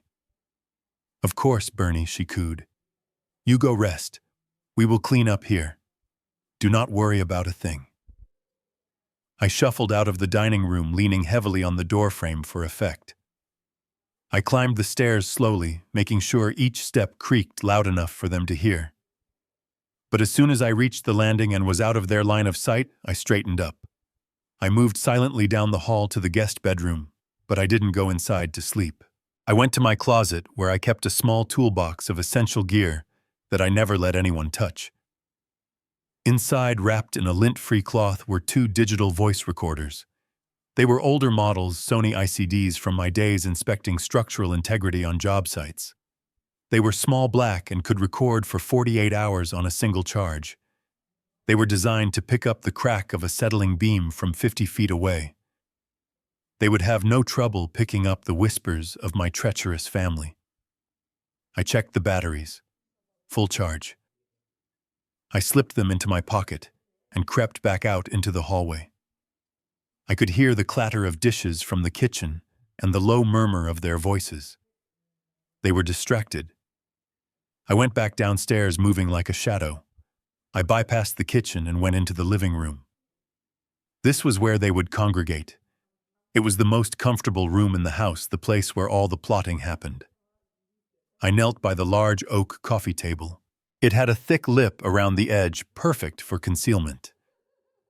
I pulled a strip of double-sided industrial tape from my pocket, applied it to the back of the first recorder, and pressed it firmly onto the underside of the table wood. It was invisible unless you were lying on the floor. I pressed the record button. The tiny red light blinked once, then vanished. 1 down. I needed the second one in a place where Cynthia felt safe. A place where she made her private calls, her car. I walked to the back door. Through the window, I could see Cynthia's Mercedes parked in the driveway next to Lucas's Range Rover. I needed a reason to be out there. I opened the door and stepped out into the cold, letting the screen door slam just loud enough to be heard. Bernie, Cynthia called from the kitchen. "Where are you going?" "Just checking the locks on the truck," I called back, making my voice sound confused and anxious. "I think I left it unlocked." "Oh, for heaven's sake, Bernie," she shouted back. "Just hurry up. It is freezing." I walked past my truck and went to her car. It was unlocked, of course. In our gated community, she never felt the need to lock anything. I opened the passenger door and leaned in, pretending to lose my balance. I slipped the second recorder into the map pocket behind the driver's seat, tucking it deep inside a folded road atlas she never used. I pressed record. 2 down. I shuffled back inside, shivering theatrically as I passed the kitchen. "I am going up now," I said. "Don't wake me." "Sleep well," Pop Megan said. I went upstairs into the guest room and locked the door. I didn't sleep. I sat on the edge of the bed and waited. I had a receiver unit for the recorders, a wireless monitor that allowed me to listen in real time if I was within range. I put on the noise-canceling headphones and turned the dial. At first there was just the sound of silverware clinking and water running. Then the footsteps moved. They were moving into the living room. I heard the groan of the leather sofa as Lucas threw himself onto it. I heard the click of a lighter. Cynthia smoking in the house, something she strictly forbade anyone else to do. "Okay, he is gone," Lucas said. His voice was crystal clear in my headphones. "Mom, we need to talk about the timeline." I closed my eyes and focused. This was it. "The tax audit is a problem," Cynthia said, exhaling smoke. "If the money is frozen, we can't touch it. And we can't make him sign it over if he doesn't have access to it yet." "We don't have 6 months," Lucas snapped. "I don't have 6 months." I adjusted the volume. The desperation in his voice was palpable. "How much time do you have?" Cynthia asked. Lucas hesitated. "A week, maybe 2. "A week," Cynthia hissed. "Lucas, what did you do?" "It is the leverage," Lucas said, his voice cracking. "I leveraged the positions I borrowed on margin, and I borrowed from some private lenders. Not banks, Mom. The other kind. Shark loan, I thought." My son had gone to loan sharks. "How much?" Cynthia asked. 200,000, Lucas whispered. "Plus interest." "The VIG is killing me, Mom. If I don't pay the principal by next Friday. They said they are going to break my legs. Or worse." Silence stretched out on the tape. I sat on the bed feeling a cold sickness spreading in my gut. My son wasn't just a failure. He was in deep with criminals. And he was planning to use my life's work to pay for his stupidity. "Okay," Cynthia said finally. Her voice was steady, icy calm. "Then we cannot wait for him to give us the money willingly. We have to take control." "How?" Lucas asked. "We speed up the plan with Dr. Ellis," Cynthia said. I pressed the headphones tighter against my ears. "I texted Ellis," Cynthia continued. "He is on board. He is going to come over tonight for the party. He is going to do an informal evaluation." And then what Lucas asked. "And then he is going to sign an affidavit stating that Bernard is suffering from advanced vascular dementia," Cynthia said. She said it so casually, like she was discussing a dinner menu. "He will say that the confusion about the taxes, the erratic behavior driving into the blizzard, the mood swings are all clinical symptoms. He will testify that Bernard is a danger to himself and his assets." "But is he?" Lucas asked. "I mean, he seems okay. Just old." "It doesn't matter if he is okay," Cynthia snapped. "It matters what the doctor says. Ellis owes me. I know about his malpractice suit in Florida. He will write whatever I tell him to write. Once we have the medical certification, I file for emergency conservatorship. The court will grant it immediately given the amount of assets involved. They will freeze his control and give it to me." I felt like I couldn't breathe. My wife was blackmailing a corrupt doctor to declare me insane. She was planning to strip me of my rights, my dignity, my mind. "And once you have the conservatorship," Lucas asked, his voice greedy again. "Then I sign for the money," Cynthia said. "I bypass the audit. I take control of the accounts. I pay off your debt." "And Dad," Lucas asked, "what happens to him?" Cynthia paused. I could hear her taking a sip of her drink. "We can't keep him here," she said. "He is too difficult. He will fight us. And if he has moments of clarity, he might call a lawyer. We need him somewhere secure." "Secure," Lucas repeated. "I found a place in Ohio," Cynthia said. "It is a state facility, very secure. It is cheap, which is good, because we don't want to waste the inheritance on his care. We will admit him the day after the court order. We will tell everyone it is for the best. That he deteriorated quickly. People expect that at his age. A state facility. A warehouse for the forgotten. She was planning to dump me in a hole and throw away the key." Lucas laughed. It was a nervous, relief-filled sound. "Ohio. That is perfect. He won't be able to bother us from Ohio." "Exactly," Cynthia said. "So tonight at the party, you need to keep him drinking. Make him seem confused. If he gets angry, even better. We need him to look unstable in front of Ellis." Got it, Lucas said. I will keep his glass full. I took the headphones off. My hands were shaking not from fear, but from a rage so hot it felt like it was burning my skin. I looked at the recorder in my hand. I had it. I had the conspiracy. I had the admission of fraud. I had the threat against my life. I walked to the window and looked out at the snow-covered street. They thought I was a senile old man. They thought I was a victim. They were wrong. I wasn't just an engineer. I was a problem solver. And I had just identified the structural flaw in their plan. They assumed I was weak.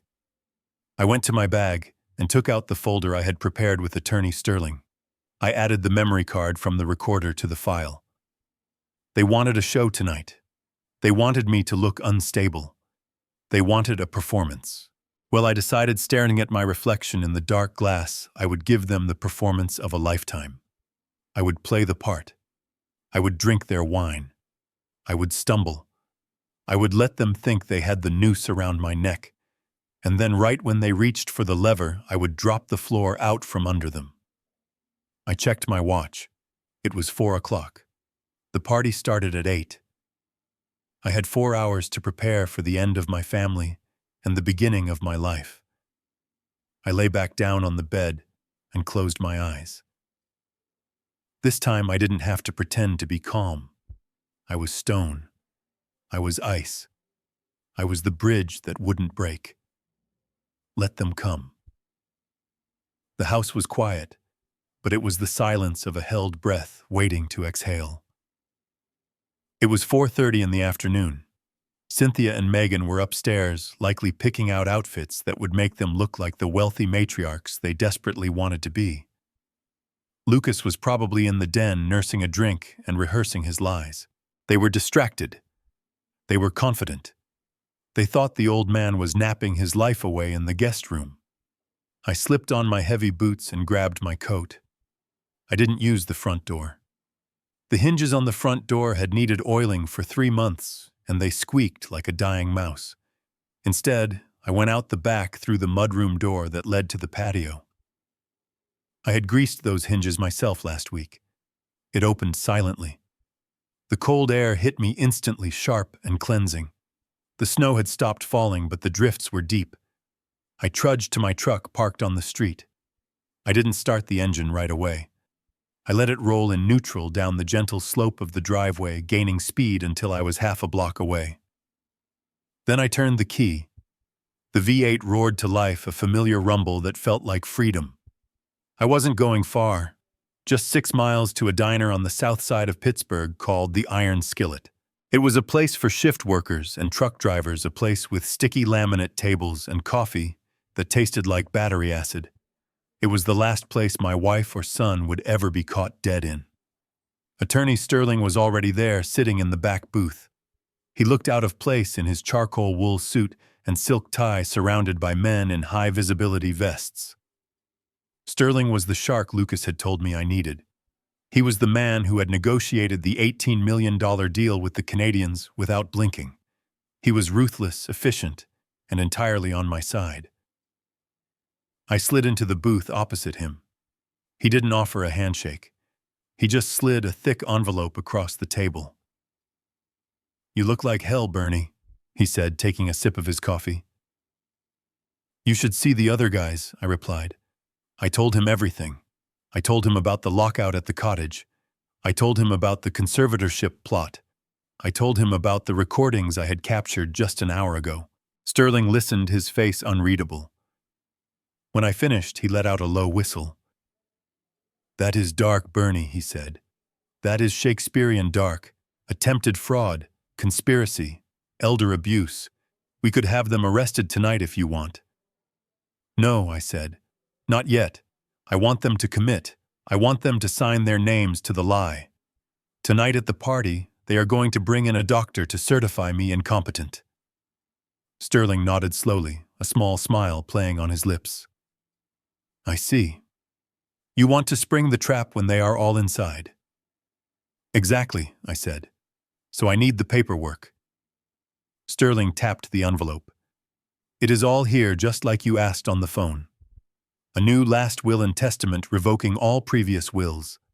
A durable power of attorney naming my firm as your sole agent, effectively stripping Cynthia of any decision-making power. And eviction notices for the city house and the cottage effective immediately.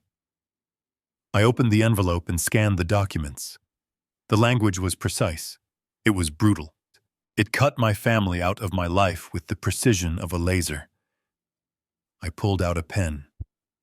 My hand was steady. I signed my name, Bernard Caldwell, over and over again. With each signature, I felt a chain breaking. I handed the papers back to him. File them, I said. I will file them electronically the moment I walk out of here, Sterling said. They will be time-stamped and legal before your party even starts. But Bernie, you need one more thing. If they have a doctor coming tonight, a doctor who is willing to lie, you need a counterweight. You need proof. I know, I said, checking my watch. That is my next stop. I left money on the table for the coffee and walked out. The drive to the University of Pittsburgh Medical Center took 20 minutes.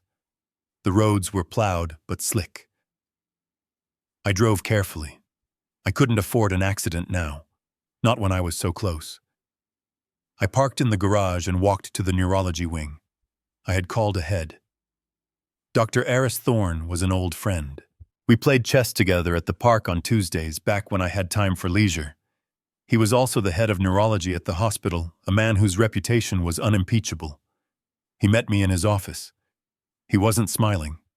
I had told him on the phone that this was an emergency, that my family was trying to commit me. He took it seriously. Bernie, he said, shaking my hand. I am sorry it has come to this. Let's just get it done, Aris, I said. He ran me through the battery. It was the Montreal Cognitive Assessment, the gold standard for detecting dementia and cognitive decline. It wasn't a casual chat. It was a test. He asked me to remember 5 words. Face, velvet, church, daisy, red. He asked me to draw a clock face reading 10 minutes past 11. He asked me to count backward from 100 by sevens. He asked me to identify animals. He asked me to explain the abstract similarity between a train and a bicycle. I focused. I poured every ounce of my engineering brain into those questions. I calculated. I remembered. I drew the clock with the precision of a draftsman. 93, 86, 79, 72. I recited the numbers without hesitation. When we were finished, Dr. Aris sat back and typed on his computer. The printer whirred. He pulled out a sheet of paper and signed it with a flourish, stamping it with the official seal of the hospital and the timestamp of the current date and time. December 25th, 5:45 p.m. He handed it to me. You scored a 30 out of 30, Bernie, he said. Your cognitive function is perfect, better than most men half your age. This document certifies that you are fully competent, oriented to time and place, and capable of making your own legal and financial decisions. If anyone tries to challenge this in court with a fake diagnosis from a hired gun, they will be laughed out of the room. I took the paper. It was just a thin sheet of wood pulp, but it felt heavier than a steel beam. It was my shield. It was my sanity. Thank you, Aris, I said, my voice thick with emotion. He walked me to the door. Be careful, Bernie, he said. Desperate people do dangerous things. I know, I said. I walked back to the truck, clutching the paper in my hand. It was fully dark now. The city lights were twinkling in the valley below. People were sitting down to Christmas dinners, opening presents, laughing with loved ones. I was alone in a parking garage, holding a certificate that proved I wasn't crazy. But as I climbed into the truck and started the engine, I didn't feel lonely. I felt armed. I had the recordings. I had the new will. I had the medical certificate. I had everything I needed to destroy them. I checked the time. It was 6:30. The party was scheduled for 8 o'clock. Dr. Ellis would be arriving soon, ready to play his part in the charade. Cynthia would be putting on her makeup, preparing to play the grieving wife. Lucas would be pouring drinks, preparing to get the old man drunk. They were setting the stage for a tragedy. They didn't know I was rewriting the script. I parked the car in the driveway and sat there for a moment, with my hands gripping the steering wheel. I watched the windows of the house that I had paid for, the home where I had raised my children and loved my wife, and I felt a cold knot in my stomach. This was it, the moment I had to put on the greatest performance of my life. I adjusted the rearview mirror and looked at my own eyes. They looked tired, yes, but there was a fire in them now that hadn't been there yesterday. I practiced my smile. It had to look genuine. It had to look like the smile of a man who had won a victory, not a man who was setting a trap. I took a deep breath, filling my lungs with the cold December air, and stepped out of the car. When I opened the front door, the atmosphere in the living room was thick with tension. Cynthia was sitting on the sofa, flipping through a magazine with aggressive snaps of the pages. Megan was scrolling on her phone with a bored expression, and Lucas was pacing by the window. They all stopped and looked at me the moment I entered. Their eyes were scanning my face, looking for signs of defeat, looking for weakness. They expected a broken old man. Instead, I gave them a radiant grin. I threw my arms open wide as if I wanted to embrace the entire room. "I have wonderful news," I announced, my voice booming, with a jovial energy that felt foreign to my tongue. The lawyers called. It was all a misunderstanding with the bank. A clerical error, can you believe it? The freeze has been lifted. Every single cent is back in the account. The silence that followed lasted only a second, but in that second I saw their true faces. I saw the calculation, the hunger. Then the explosion happened. "The $18 million is secure," I added, just to twist the knife a little deeper. 18 million. The number hung in the air like a spell. The transformation was instantaneous and sickening. The gloom vanished. Cynthia dropped her magazine and sprang from the sofa with the agility of a woman 20 years younger. Her face, which had been a mask of irritation, just moments ago smoothed into a beaming smile of adoration. She rushed over to me and wrapped her arms around my neck, planting a wet, lingering kiss on my cheek. "Oh, darling, I knew it," she exclaimed, her voice dripping with that sugary sweetness that used to fool me. "I knew you would fix it. You always take care of us. I never doubted you for a second." I held my breath to keep from recoiling at her touch. The perfume she wore, the same one I had bought her for our anniversary, now smelled like deceit. I patted her back stiffly, forcing myself to chuckle. It was stressful, I admitted, pulling away gently. But it is over, and it made me realize something important. Life is too short for secrets and stress. I want us to start the new year fresh. Megan had already pulled herself up from her slouch. She was tapping furiously on her phone, her eyes wide with excitement. "Dad, that is amazing," she said, actually looking at me for the first time in weeks. "Does this mean we can look at that vacation property in Aspen again? I saw a listing that just went up. It is perfect for us." I looked at my daughter. She didn't ask how I solved it. She didn't ask if I was tired. Her first thought, her only thought, was how to spend the money. It broke my heart, but it also steeled my resolve. "We can look at whatever you want, sweetheart," I said, walking further into the room. "In fact, that is exactly what I want to discuss. I want to throw a massive New Year's Eve party right here, a celebration of our good fortune. And at the party, I want to make a special announcement." Lucas stopped pacing. He leaned against the fireplace, his arms crossed, trying to look cool, but I could see the greed shining in his eyes. "What kind of announcement, Dad?" I walked over to the liquor cabinet and poured myself a drink, keeping my back to them so they couldn't see the disgust on my face. I turned back around, raising the glass. "I want to discuss the division of assets. I want to start transferring the inheritance to you all now, while I am still here to see you enjoy it." "Why wait until I am dead, right?" The air in the room seemed to vibrate. This was what they had been waiting for. This was the endgame they had been plotting for months. I saw Cynthia and Lucas exchange a quick glance, a look of pure triumph. They thought they had won. They thought the pressure had finally broken me and that I was simply giving up. "That sounds like a wonderful idea, Robert," Cynthia purred, moving to stand next to Lucas.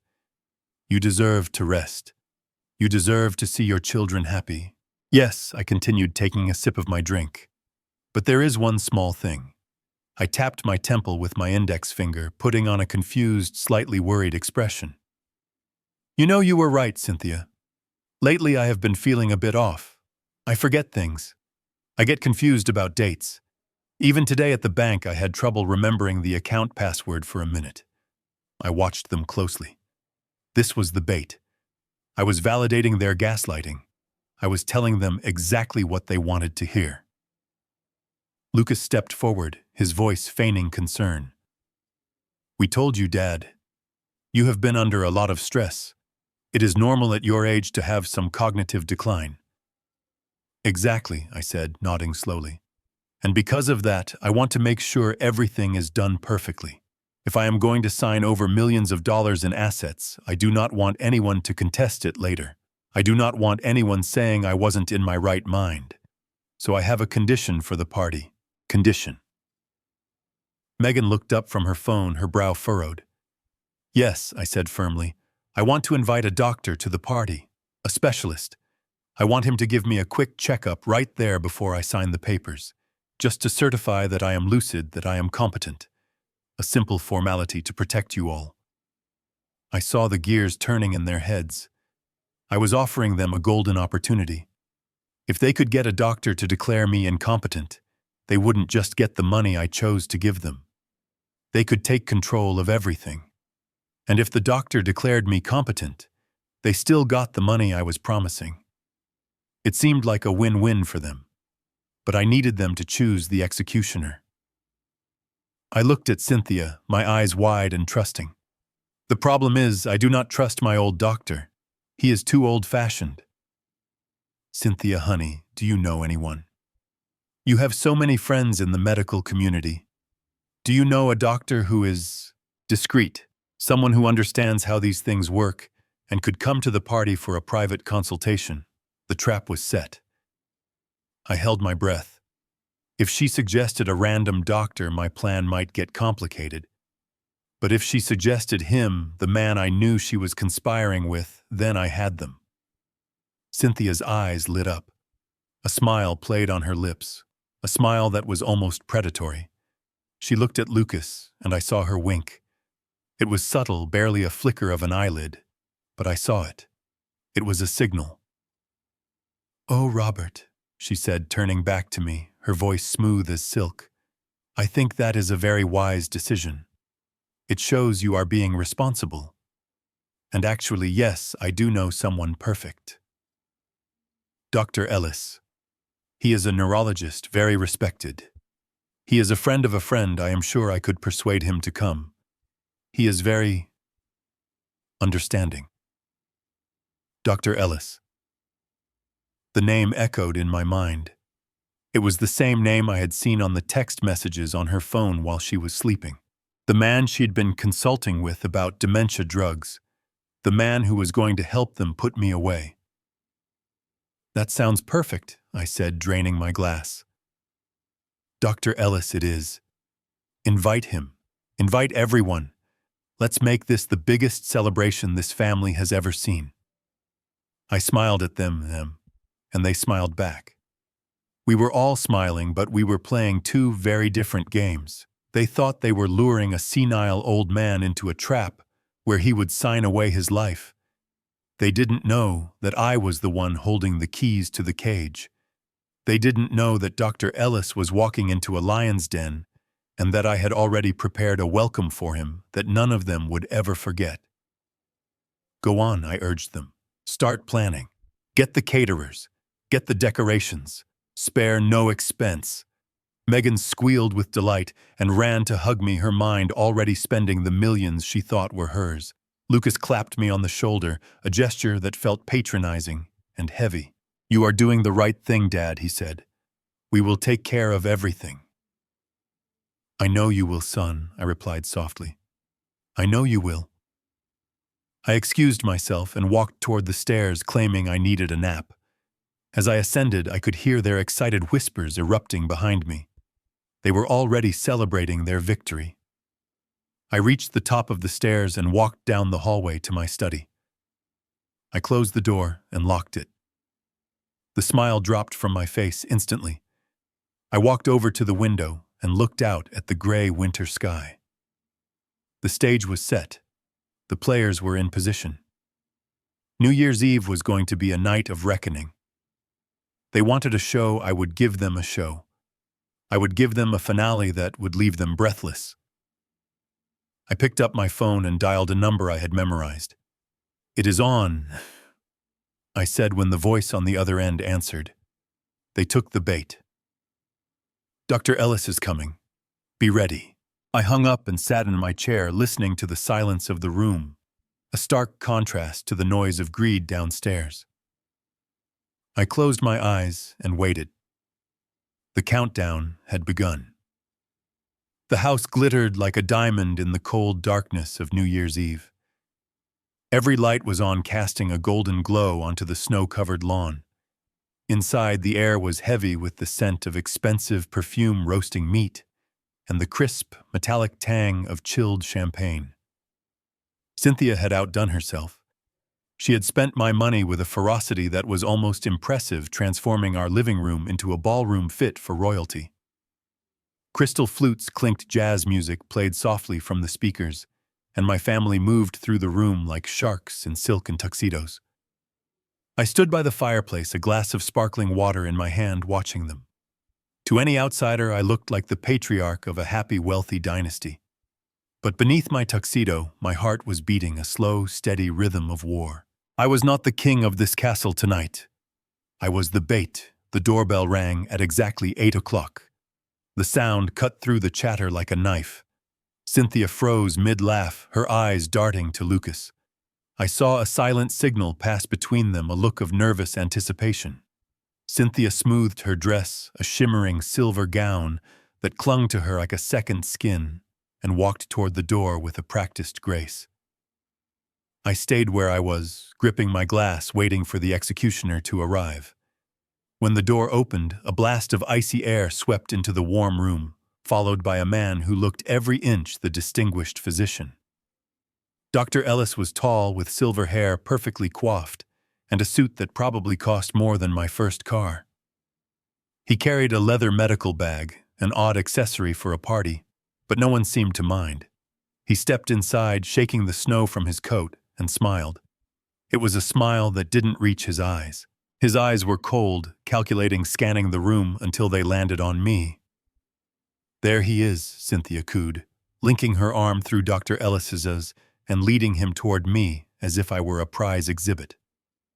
"Robert, darling, this is Dr. Ellis. He was kind enough to stop by before his own celebrations." Dr. Ellis extended a hand. His grip was firm, his skin dry and cool. "Mr. Montgomery, it is a pleasure. Cynthia has told me so much about you."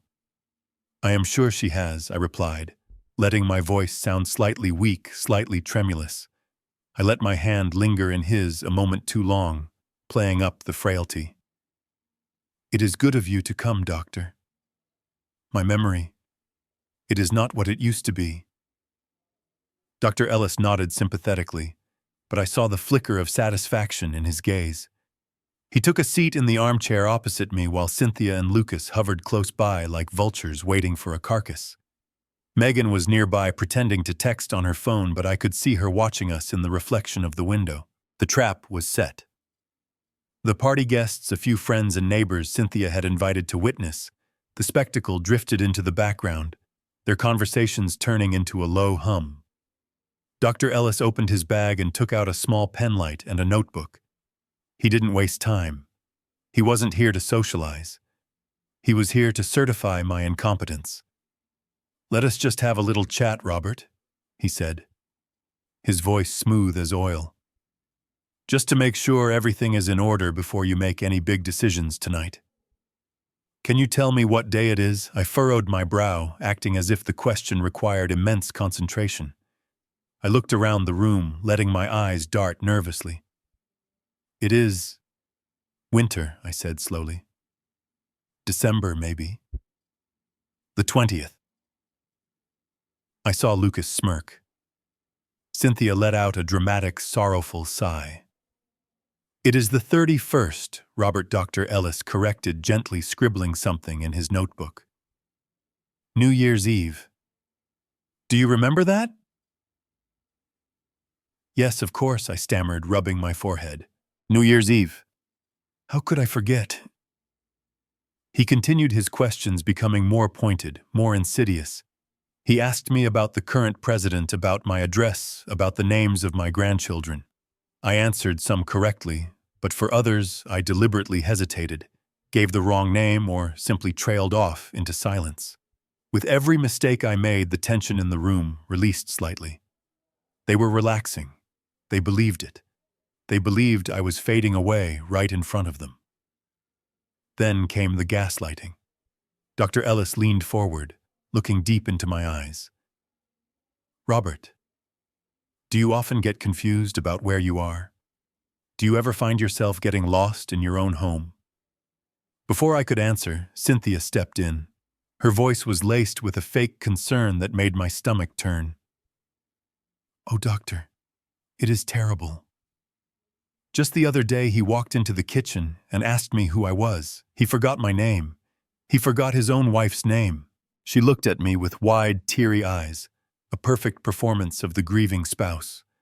I stared at her, marveling at the audacity of the lie. I had never forgotten her name. I wished I could forget her betrayal, but her name was burned into my mind. But I didn't contradict her. I looked down at my hands, acting ashamed. I do not remember that I whispered. I am sorry, Cynthia. It is okay, darling, she said, patting my shoulder. We just want to help you. Dr. Ellis made a final note in his book and closed it with a snap.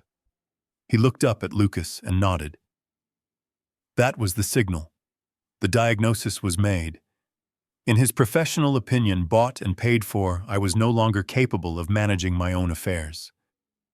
Lucas didn't waste a second. He reached into his jacket and pulled out a thick document bound in blue paper. He placed it on the coffee table in front of me, right next to a heavy gold-plated pen. Dad.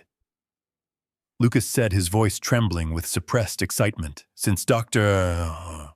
Ellis agrees that you are having some trouble. We think it is best if we handle the heavy lifting for you.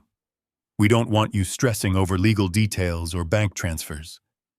He tapped the document. This is just a standard asset management agreement. It gives Mom and me the power to execute the transfers you wanted to make. It effectively puts us in charge of the estate so you can relax. You just need to sign here, and we will take care of the 18 million. We will make sure everyone gets their share just like you wanted. I looked at the document. It wasn't just an asset management agreement. I could see the words "Power of Attorney" written in bold letters at the top. It gave them total control. It gave them the right to sell my house, empty my accounts, and even make medical decisions for me. If I signed this, I would be signing my own death warrant. They could put me in a home the next day and leave me to rot while they spent my fortune. The room went silent. Even the jazz music seemed to fade away. Everyone was watching me. Cynthia, Lucas, Megan, Dr. Ellis. Their eyes were fixed on the pen. They were holding their breath. This was the moment they had been working toward for months. The culmination of all their gaslighting, their lies, their cruelty. They thought they had won. They thought the old man was cornered. The pen felt like a lead weight in my hand, heavy with the gravity of the lie I was performing.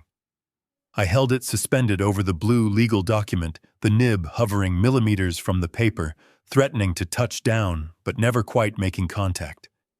I let a tremor start in my fingers, a subtle vibration at first, that I allowed to travel up my wrist and into my forearm until my entire hand was jerking rhythmically.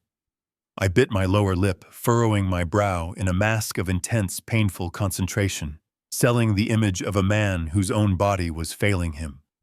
The pen rattled against the air, a erratic dance that screamed frailty.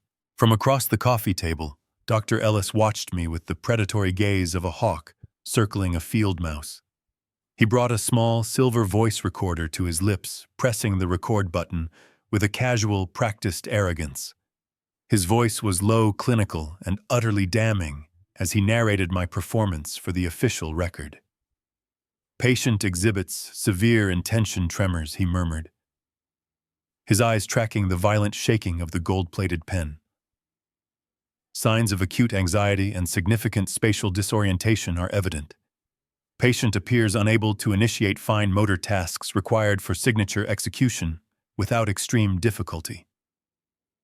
Cognitive decline is apparent in his hesitation."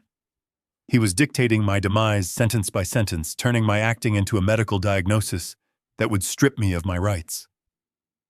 I could feel Cynthia standing just behind my shoulder, her presence a cloying cloud of expensive perfume and nervous energy. She placed a hand on my shoulder, a touch that was meant to look supportive to the room, but felt like a shackle to me. She squeezed her nails, digging slightly into my jacket. Lucas was pacing in front of me, his patience evaporating with every second the pen failed to touch the paper. He leaned over, tapping his index finger aggressively on the signature line, his eyes wide with greed. "Come on, Dad," he urged, his voice tight and breathless. "Just put the pen down. It does not have to be neat. Just a mark. Just get it done so we can relax. Ki di bo nyanlin. We are all waiting for you." The air in the room was suffocating, thick with their anticipation. I could practically hear their thoughts, calculating the millions dividing the assets, planning the vacations they would take once the old man was signed away into oblivion. They thought I was cornered. They thought I was broken. I let the shaking reach a crescendo. My hand jerked violently to the left, then the right. I let out a frustrated, shaky breath, the sound of a defeated man. And then I stopped. It was instantaneous. I locked the muscles in my arm, and the violent tremor vanished, as if a switch had been flipped. The pen froze in midair, perfectly still, perfectly horizontal, steady as a steel beam. The sudden stillness was more shocking than any shout. The scratching of Ellis's thumb against his recorder stopped. The rustling of fabric behind me ceased. The room fell into a dead, confused silence. I slowly lifted my head. I let the clouded, confused expression I had worn all night dissolve from my face like mist, burning off under the morning sun. I straightened my spine, shedding the slump of the invalid. I turned my head and locked eyes directly with Dr. Ellis. I didn't look at him with the pleading eyes of a confused patient. I looked at him with the sharp, penetrating gaze of the chief engineer I had been for 40 years, the gaze that could spot a hairline fracture in concrete from 50 yards away. I saw his eyes widen. I saw the arrogance falter, replaced by a flicker of genuine fear as he realized the variable he hadn't accounted for. I lowered my voice, stripping it of the wavering tremble, making it deep, resonant, and cold. "Ellis," I said, my voice cutting through the silence of the room like a whip. "You consider yourself a thorough man, but you forgot one question in your standard competency test. A very important question." Dr. Ellis lowered the recorder slowly, his mouth opening but finding no words. He stared at the pen in my steady hand, then back at the clarity in my eyes. I leaned forward, invading his space with my gaze. "You should have asked me, do you know you are being set up?" The color drained from his face instantly. He looked at the recorder in his hand, as if it had suddenly turned into a live grenade. Before he could stammer a denial, before Lucas could lunge forward, before Cynthia could gasp, I made my move. I threw the pen. With a sharp, disdainful flick of my wrist, I sent the heavy gold instrument spinning across the room. It struck the far wall with a violent crack, bouncing off a framed painting and clattering to the floor. The sound was like a gunshot in the silent room. I didn't watch it land. My hand moved with lightning speed, reaching not for my pocket, but underneath the heavy oak coffee table. I felt the thick package I had taped there hours before the guests arrived. I ripped it free from the adhesive and slammed a large, bulging red envelope onto the table directly on top of the power of attorney documents they had tried to force on me. The thud echoed like a gavel striking a judge's bench. I stood up, buttoning my tuxedo jacket with calm, deliberate movements, towering over them as they sat frozen in their shock. I placed my hand firmly on the red envelope, claiming the center of the room. "This is not a signature," I announced, my voice booming with authority. "This is the evidence, and the party is just getting started." With a deliberate, almost ceremonial slowness, I slid my hand into the open mouth of the red envelope. The sound of the thick paper sliding against my skin was the only noise in the room, a dry whisper that seemed to echo off the vaulted ceiling. Everyone was frozen, trapped in the amber of their own greed and confusion. I pulled out the contents, not with the trembling fingers of the man I had pretended to be, but with the steady hands of a man who held a royal flush. First, I produced a crisp white document, watermarked and stamped with the official seal of the university hospital. I smoothed it out on the table right next to the fraudulent power of attorney they had tried to force me to sign. "I suggest you take a look at this, Ellis," I said, my voice calm and resonant.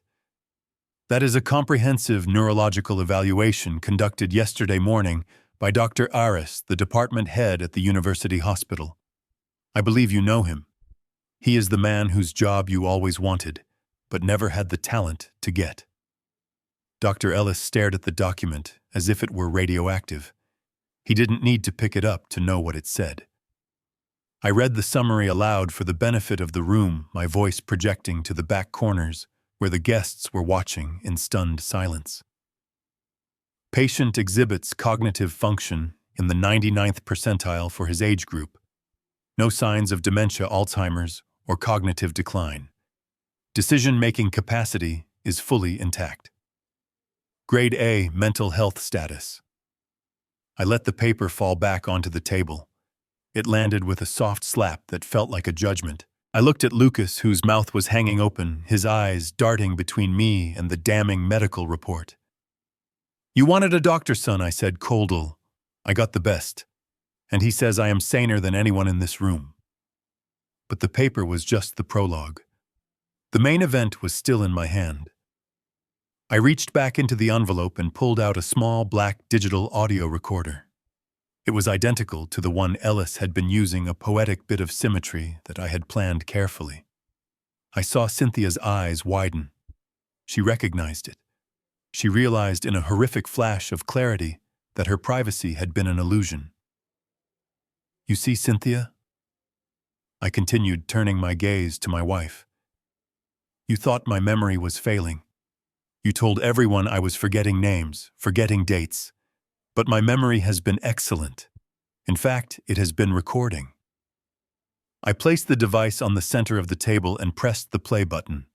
The audio quality was crystal clear. It cut through the room, silencing the last few murmurs from the guests. It was a phone call. The date stamp on the screen showed it was from 3 nights ago, while I was supposedly asleep upstairs. First came the sound of a ringing tone, then a click. "Hello?" It was Ellis's voice, unmistakable, smooth, and arrogant. "It is done," came Cynthia's voice, shrill and excited. He took the bait. "He wants a doctor at the party. You have to come." "I will be there," Ellis replied. "But remember our deal, Cynthia. I want 20% of the liquid assets up front. Cash." "You will get it," Cynthia hissed. "Just declare him incompetent. Make sure the paperwork is watertight. Once he signs that power of attorney, he is finished." There was a pause on the recording, a silence that felt heavy and cruel. Then Cynthia spoke again, and these were the words that would seal her fate. "And Ellis, once we have control of the accounts, I do not want him around the house. He is annoying. Put that old man in the cheapest mental institute you can find. I do not care if it is a rat hole. Just get him out of here so we can enjoy the money." Click. The recording ended. The silence that followed was absolute. It was a vacuum sucking the air out of the room.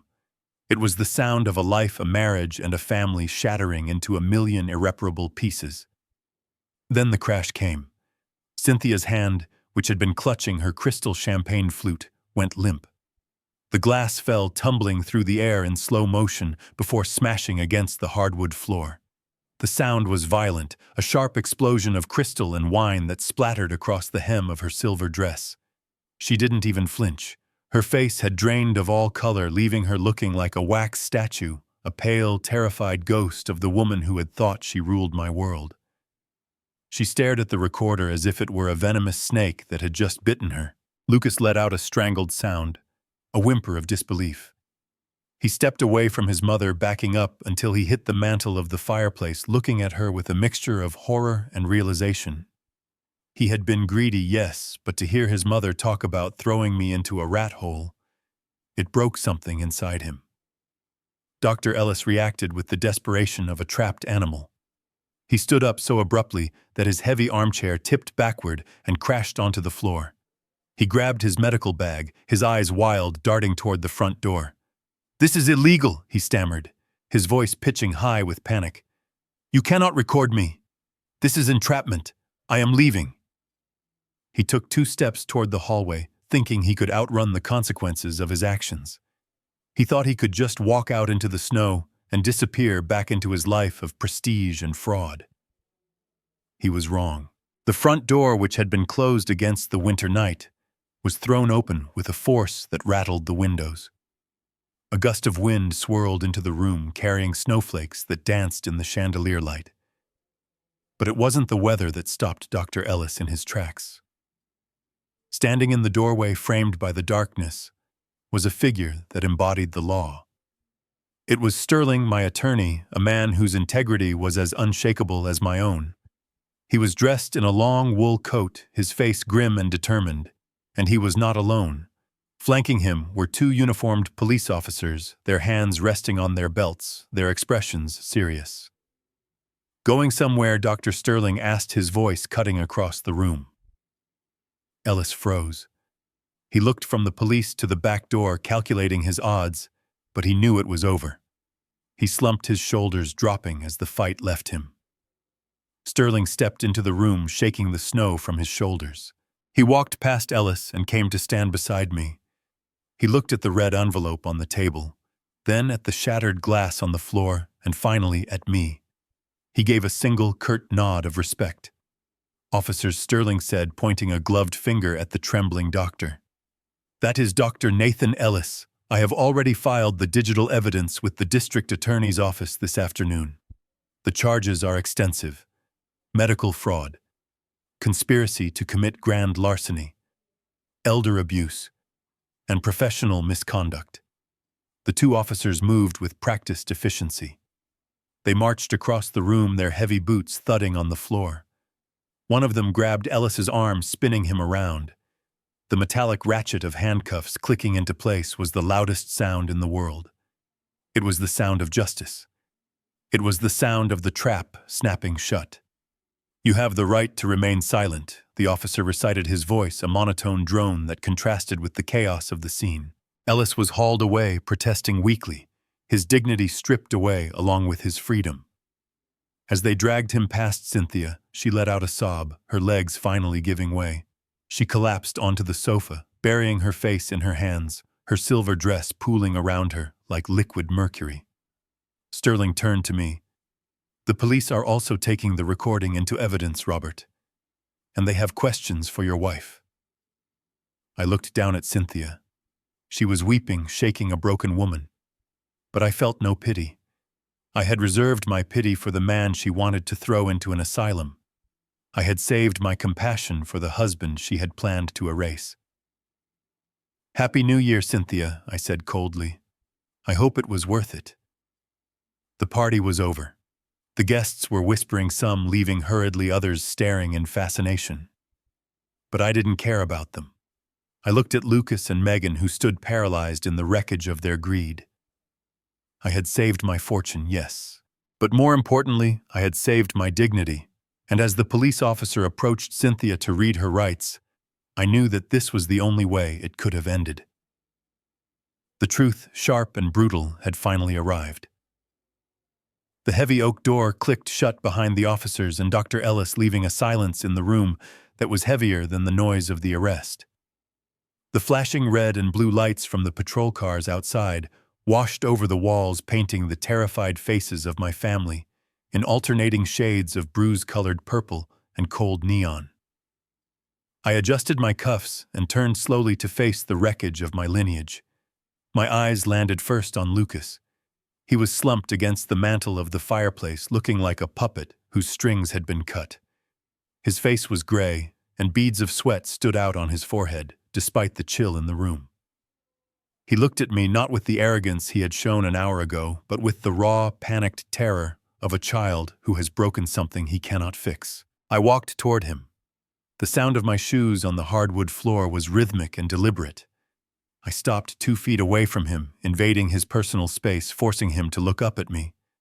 I reached into the inside pocket of my tuxedo and pulled out a folded piece of paper.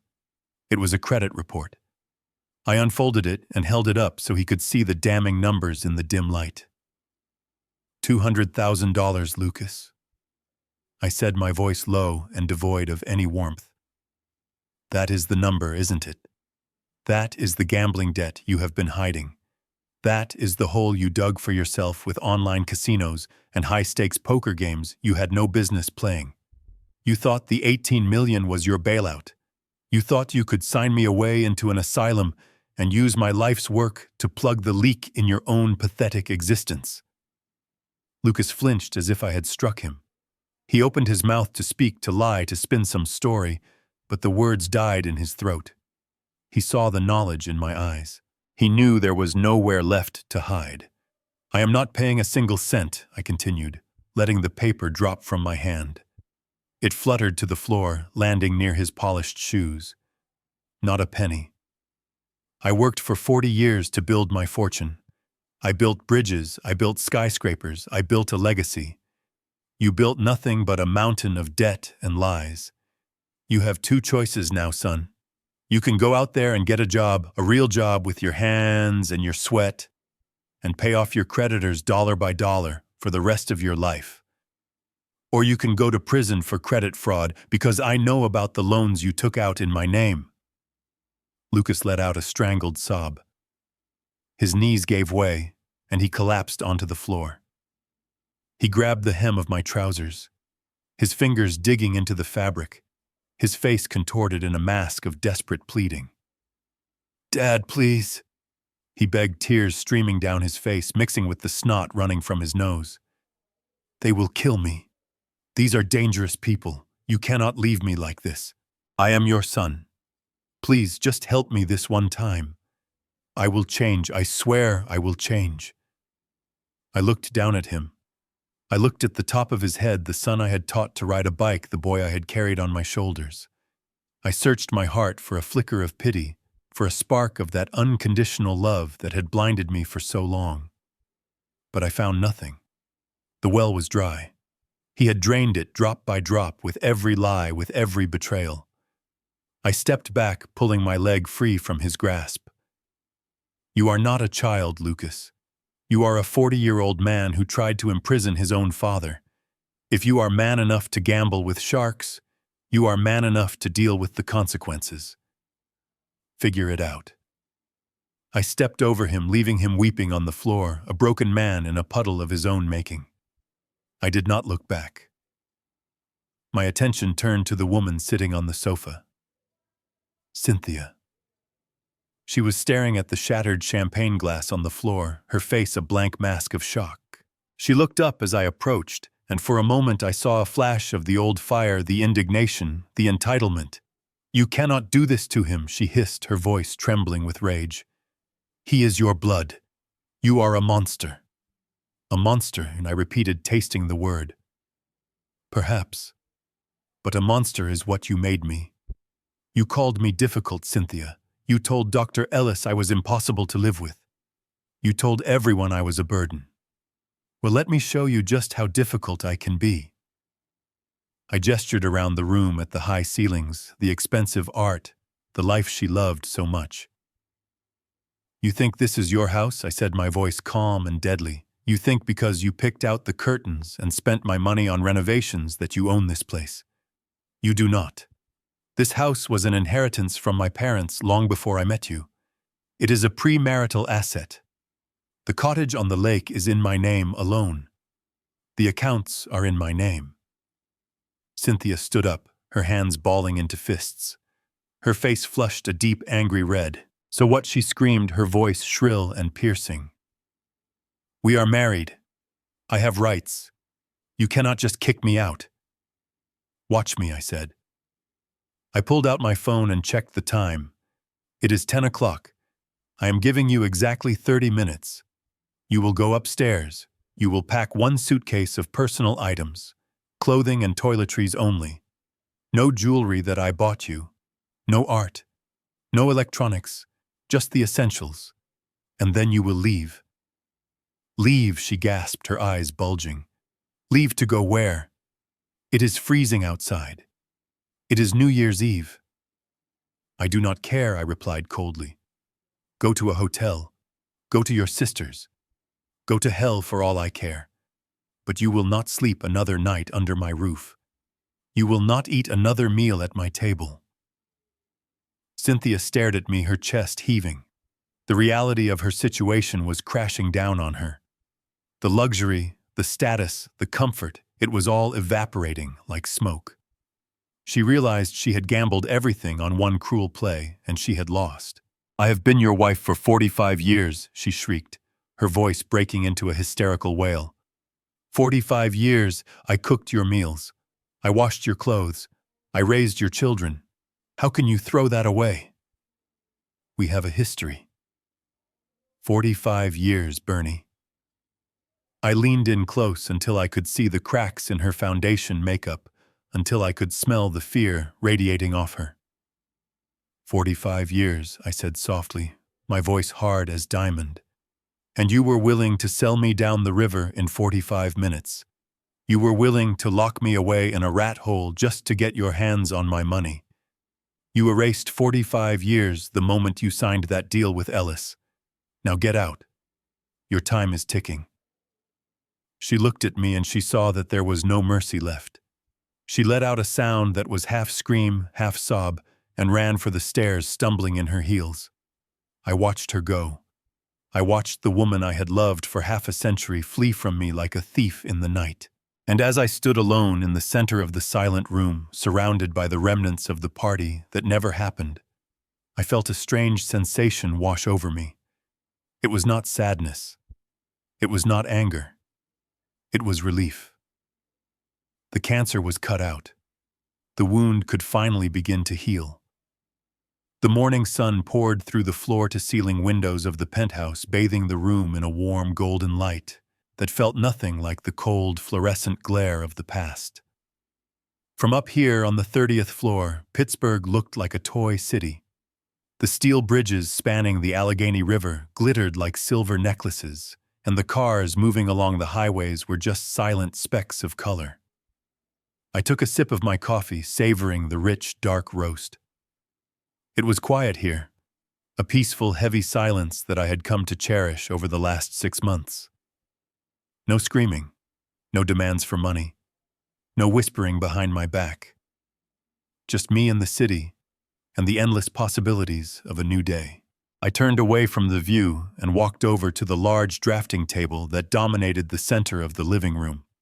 It was cluttered with blueprints, sketches, and architectural renderings. The smell of graphite and high-quality paper filled the air, a scent that took me back to my best years as a chief engineer. But this project was different. This wasn't a skyscraper for a bank or a bridge for a municipality. This was for me. Or rather, it was for the future. I ran my hand over the title block of the blueprint. The Bernie Caldwell Engineering Center. It was going to be a state-of-the-art facility built in the heart of the Hill District, providing free tuition mentorship and resources for underprivileged kids who had the mind for engineering, but not the means. I was pouring millions into it, The money that Lucas and Cynthia had tried to steal was now going to build a foundation for hundreds of children I had never met. It felt right. It felt like justice. I thought about them sometimes, but the thoughts were distant now, like memories of a bad dream. Lucas was currently serving a 3-year sentence in a minimum security facility upstate. The credit fraud charges had stuck, and without my high-priced lawyers to bail him out, he had been forced to take a plea deal. I heard he was working in the prison laundry. Perhaps the manual labor would finally teach him the value of work. Cynthia had not fared much better. The divorce had been swift and brutal. My lawyers, armed with the recording and the evidence of conspiracy, had decimated her claims to alimony. She had walked away with a fraction of what she expected, barely enough to cover her legal fees. Last I heard, she was living in a cramped one-bedroom apartment in a rundown neighborhood on the outskirts of the city. A friend told me she had taken a job as a cashier at a grocery store, standing on her feet for 8 hours a day, scanning items for people she used to look down on. At 68 years old, she was finally learning what it meant to earn a living. It was a harsh fate, but it was the one she had chosen. I picked up a pencil and made a small adjustment to the design of the atrium. I wanted more light. I wanted these kids to feel like the sky was the limit when they walked in. I was so engrossed in the work that I almost didn't hear the soft knock on the heavy penthouse door. I put down the pencil and walked over to answer it. Standing in the hallway was a woman with silver hair tied back in a loose artistic bun and eyes that crinkled at the corners when she smiled. It was Elena, the retired art professor, who had moved into the unit next door 2 months ago. She was holding a flyer in her hand. "Good morning, Bernie," she said, her voice warm and melodious. "I hope I am not interrupting your genius at work." I smiled and leaned against the doorframe, feeling a lightness in my chest that I hadn't felt in decades. "For you, Elena, I can always take a break. What do you have there?" She held up the flyer. "There is a new exhibition opening at the Carnegie Museum today. Modern sculpture. I know you engineers like structure and form. I was wondering if you might like to join me. Afterward, we could grab a late lunch. I know a place that makes excellent Italian sandwiches." I looked at her. I looked at the genuine interest in her eyes, the kindness that asked for nothing in return. She didn't know I was worth millions. She didn't care about my assets. She just wanted to spend time with me, with Bernie. "That sounds wonderful," I said. "Just give me a minute to change." I stepped back inside and walked to the mirror in the hallway. I adjusted my tie, straightening the knot. I looked at my reflection. The gray hair was the same, the wrinkles were the same, but the man looking back was different. The bitterness was gone. The hunch of a man carrying the weight of ungrateful parasites was gone. I stood tall. I wasn't the grumpy old man anymore. I wasn't the victim. I was Bernie Caldwell. I was an engineer. I was a philanthropist. And I was a man with a date on a beautiful Saturday afternoon. I grabbed my jacket and walked out the door, closing it firmly on the past. My life was not over. In fact, as I walked toward Elena with a spring in my step, I realized that the best parts were just beginning. The most profound lesson from Bernie's journey is that unconditional love should never mean unconditional tolerance. We often cling to toxic relationships out of fear, history, or a sense of duty, believing that enduring abuse is the price of keeping a family together. However, true dignity is found in the courage to set boundaries and demand the respect we deserve. Cutting ties with those who view you as a resource rather than a person is not an act of cruelty. It is a necessary act of self-preservation. Bernie proves that your life doesn't end when a relationship fails. Sometimes that is exactly when your true life begins. It is never too late to reclaim your worth and start over. If Bernie's triumph over betrayal inspired you, please hit the like button and subscribe to the channel for more stories of justice and redemption. Have you ever had to make a difficult choice to protect your own peace? Tell me your story in the comments below. I read every single one.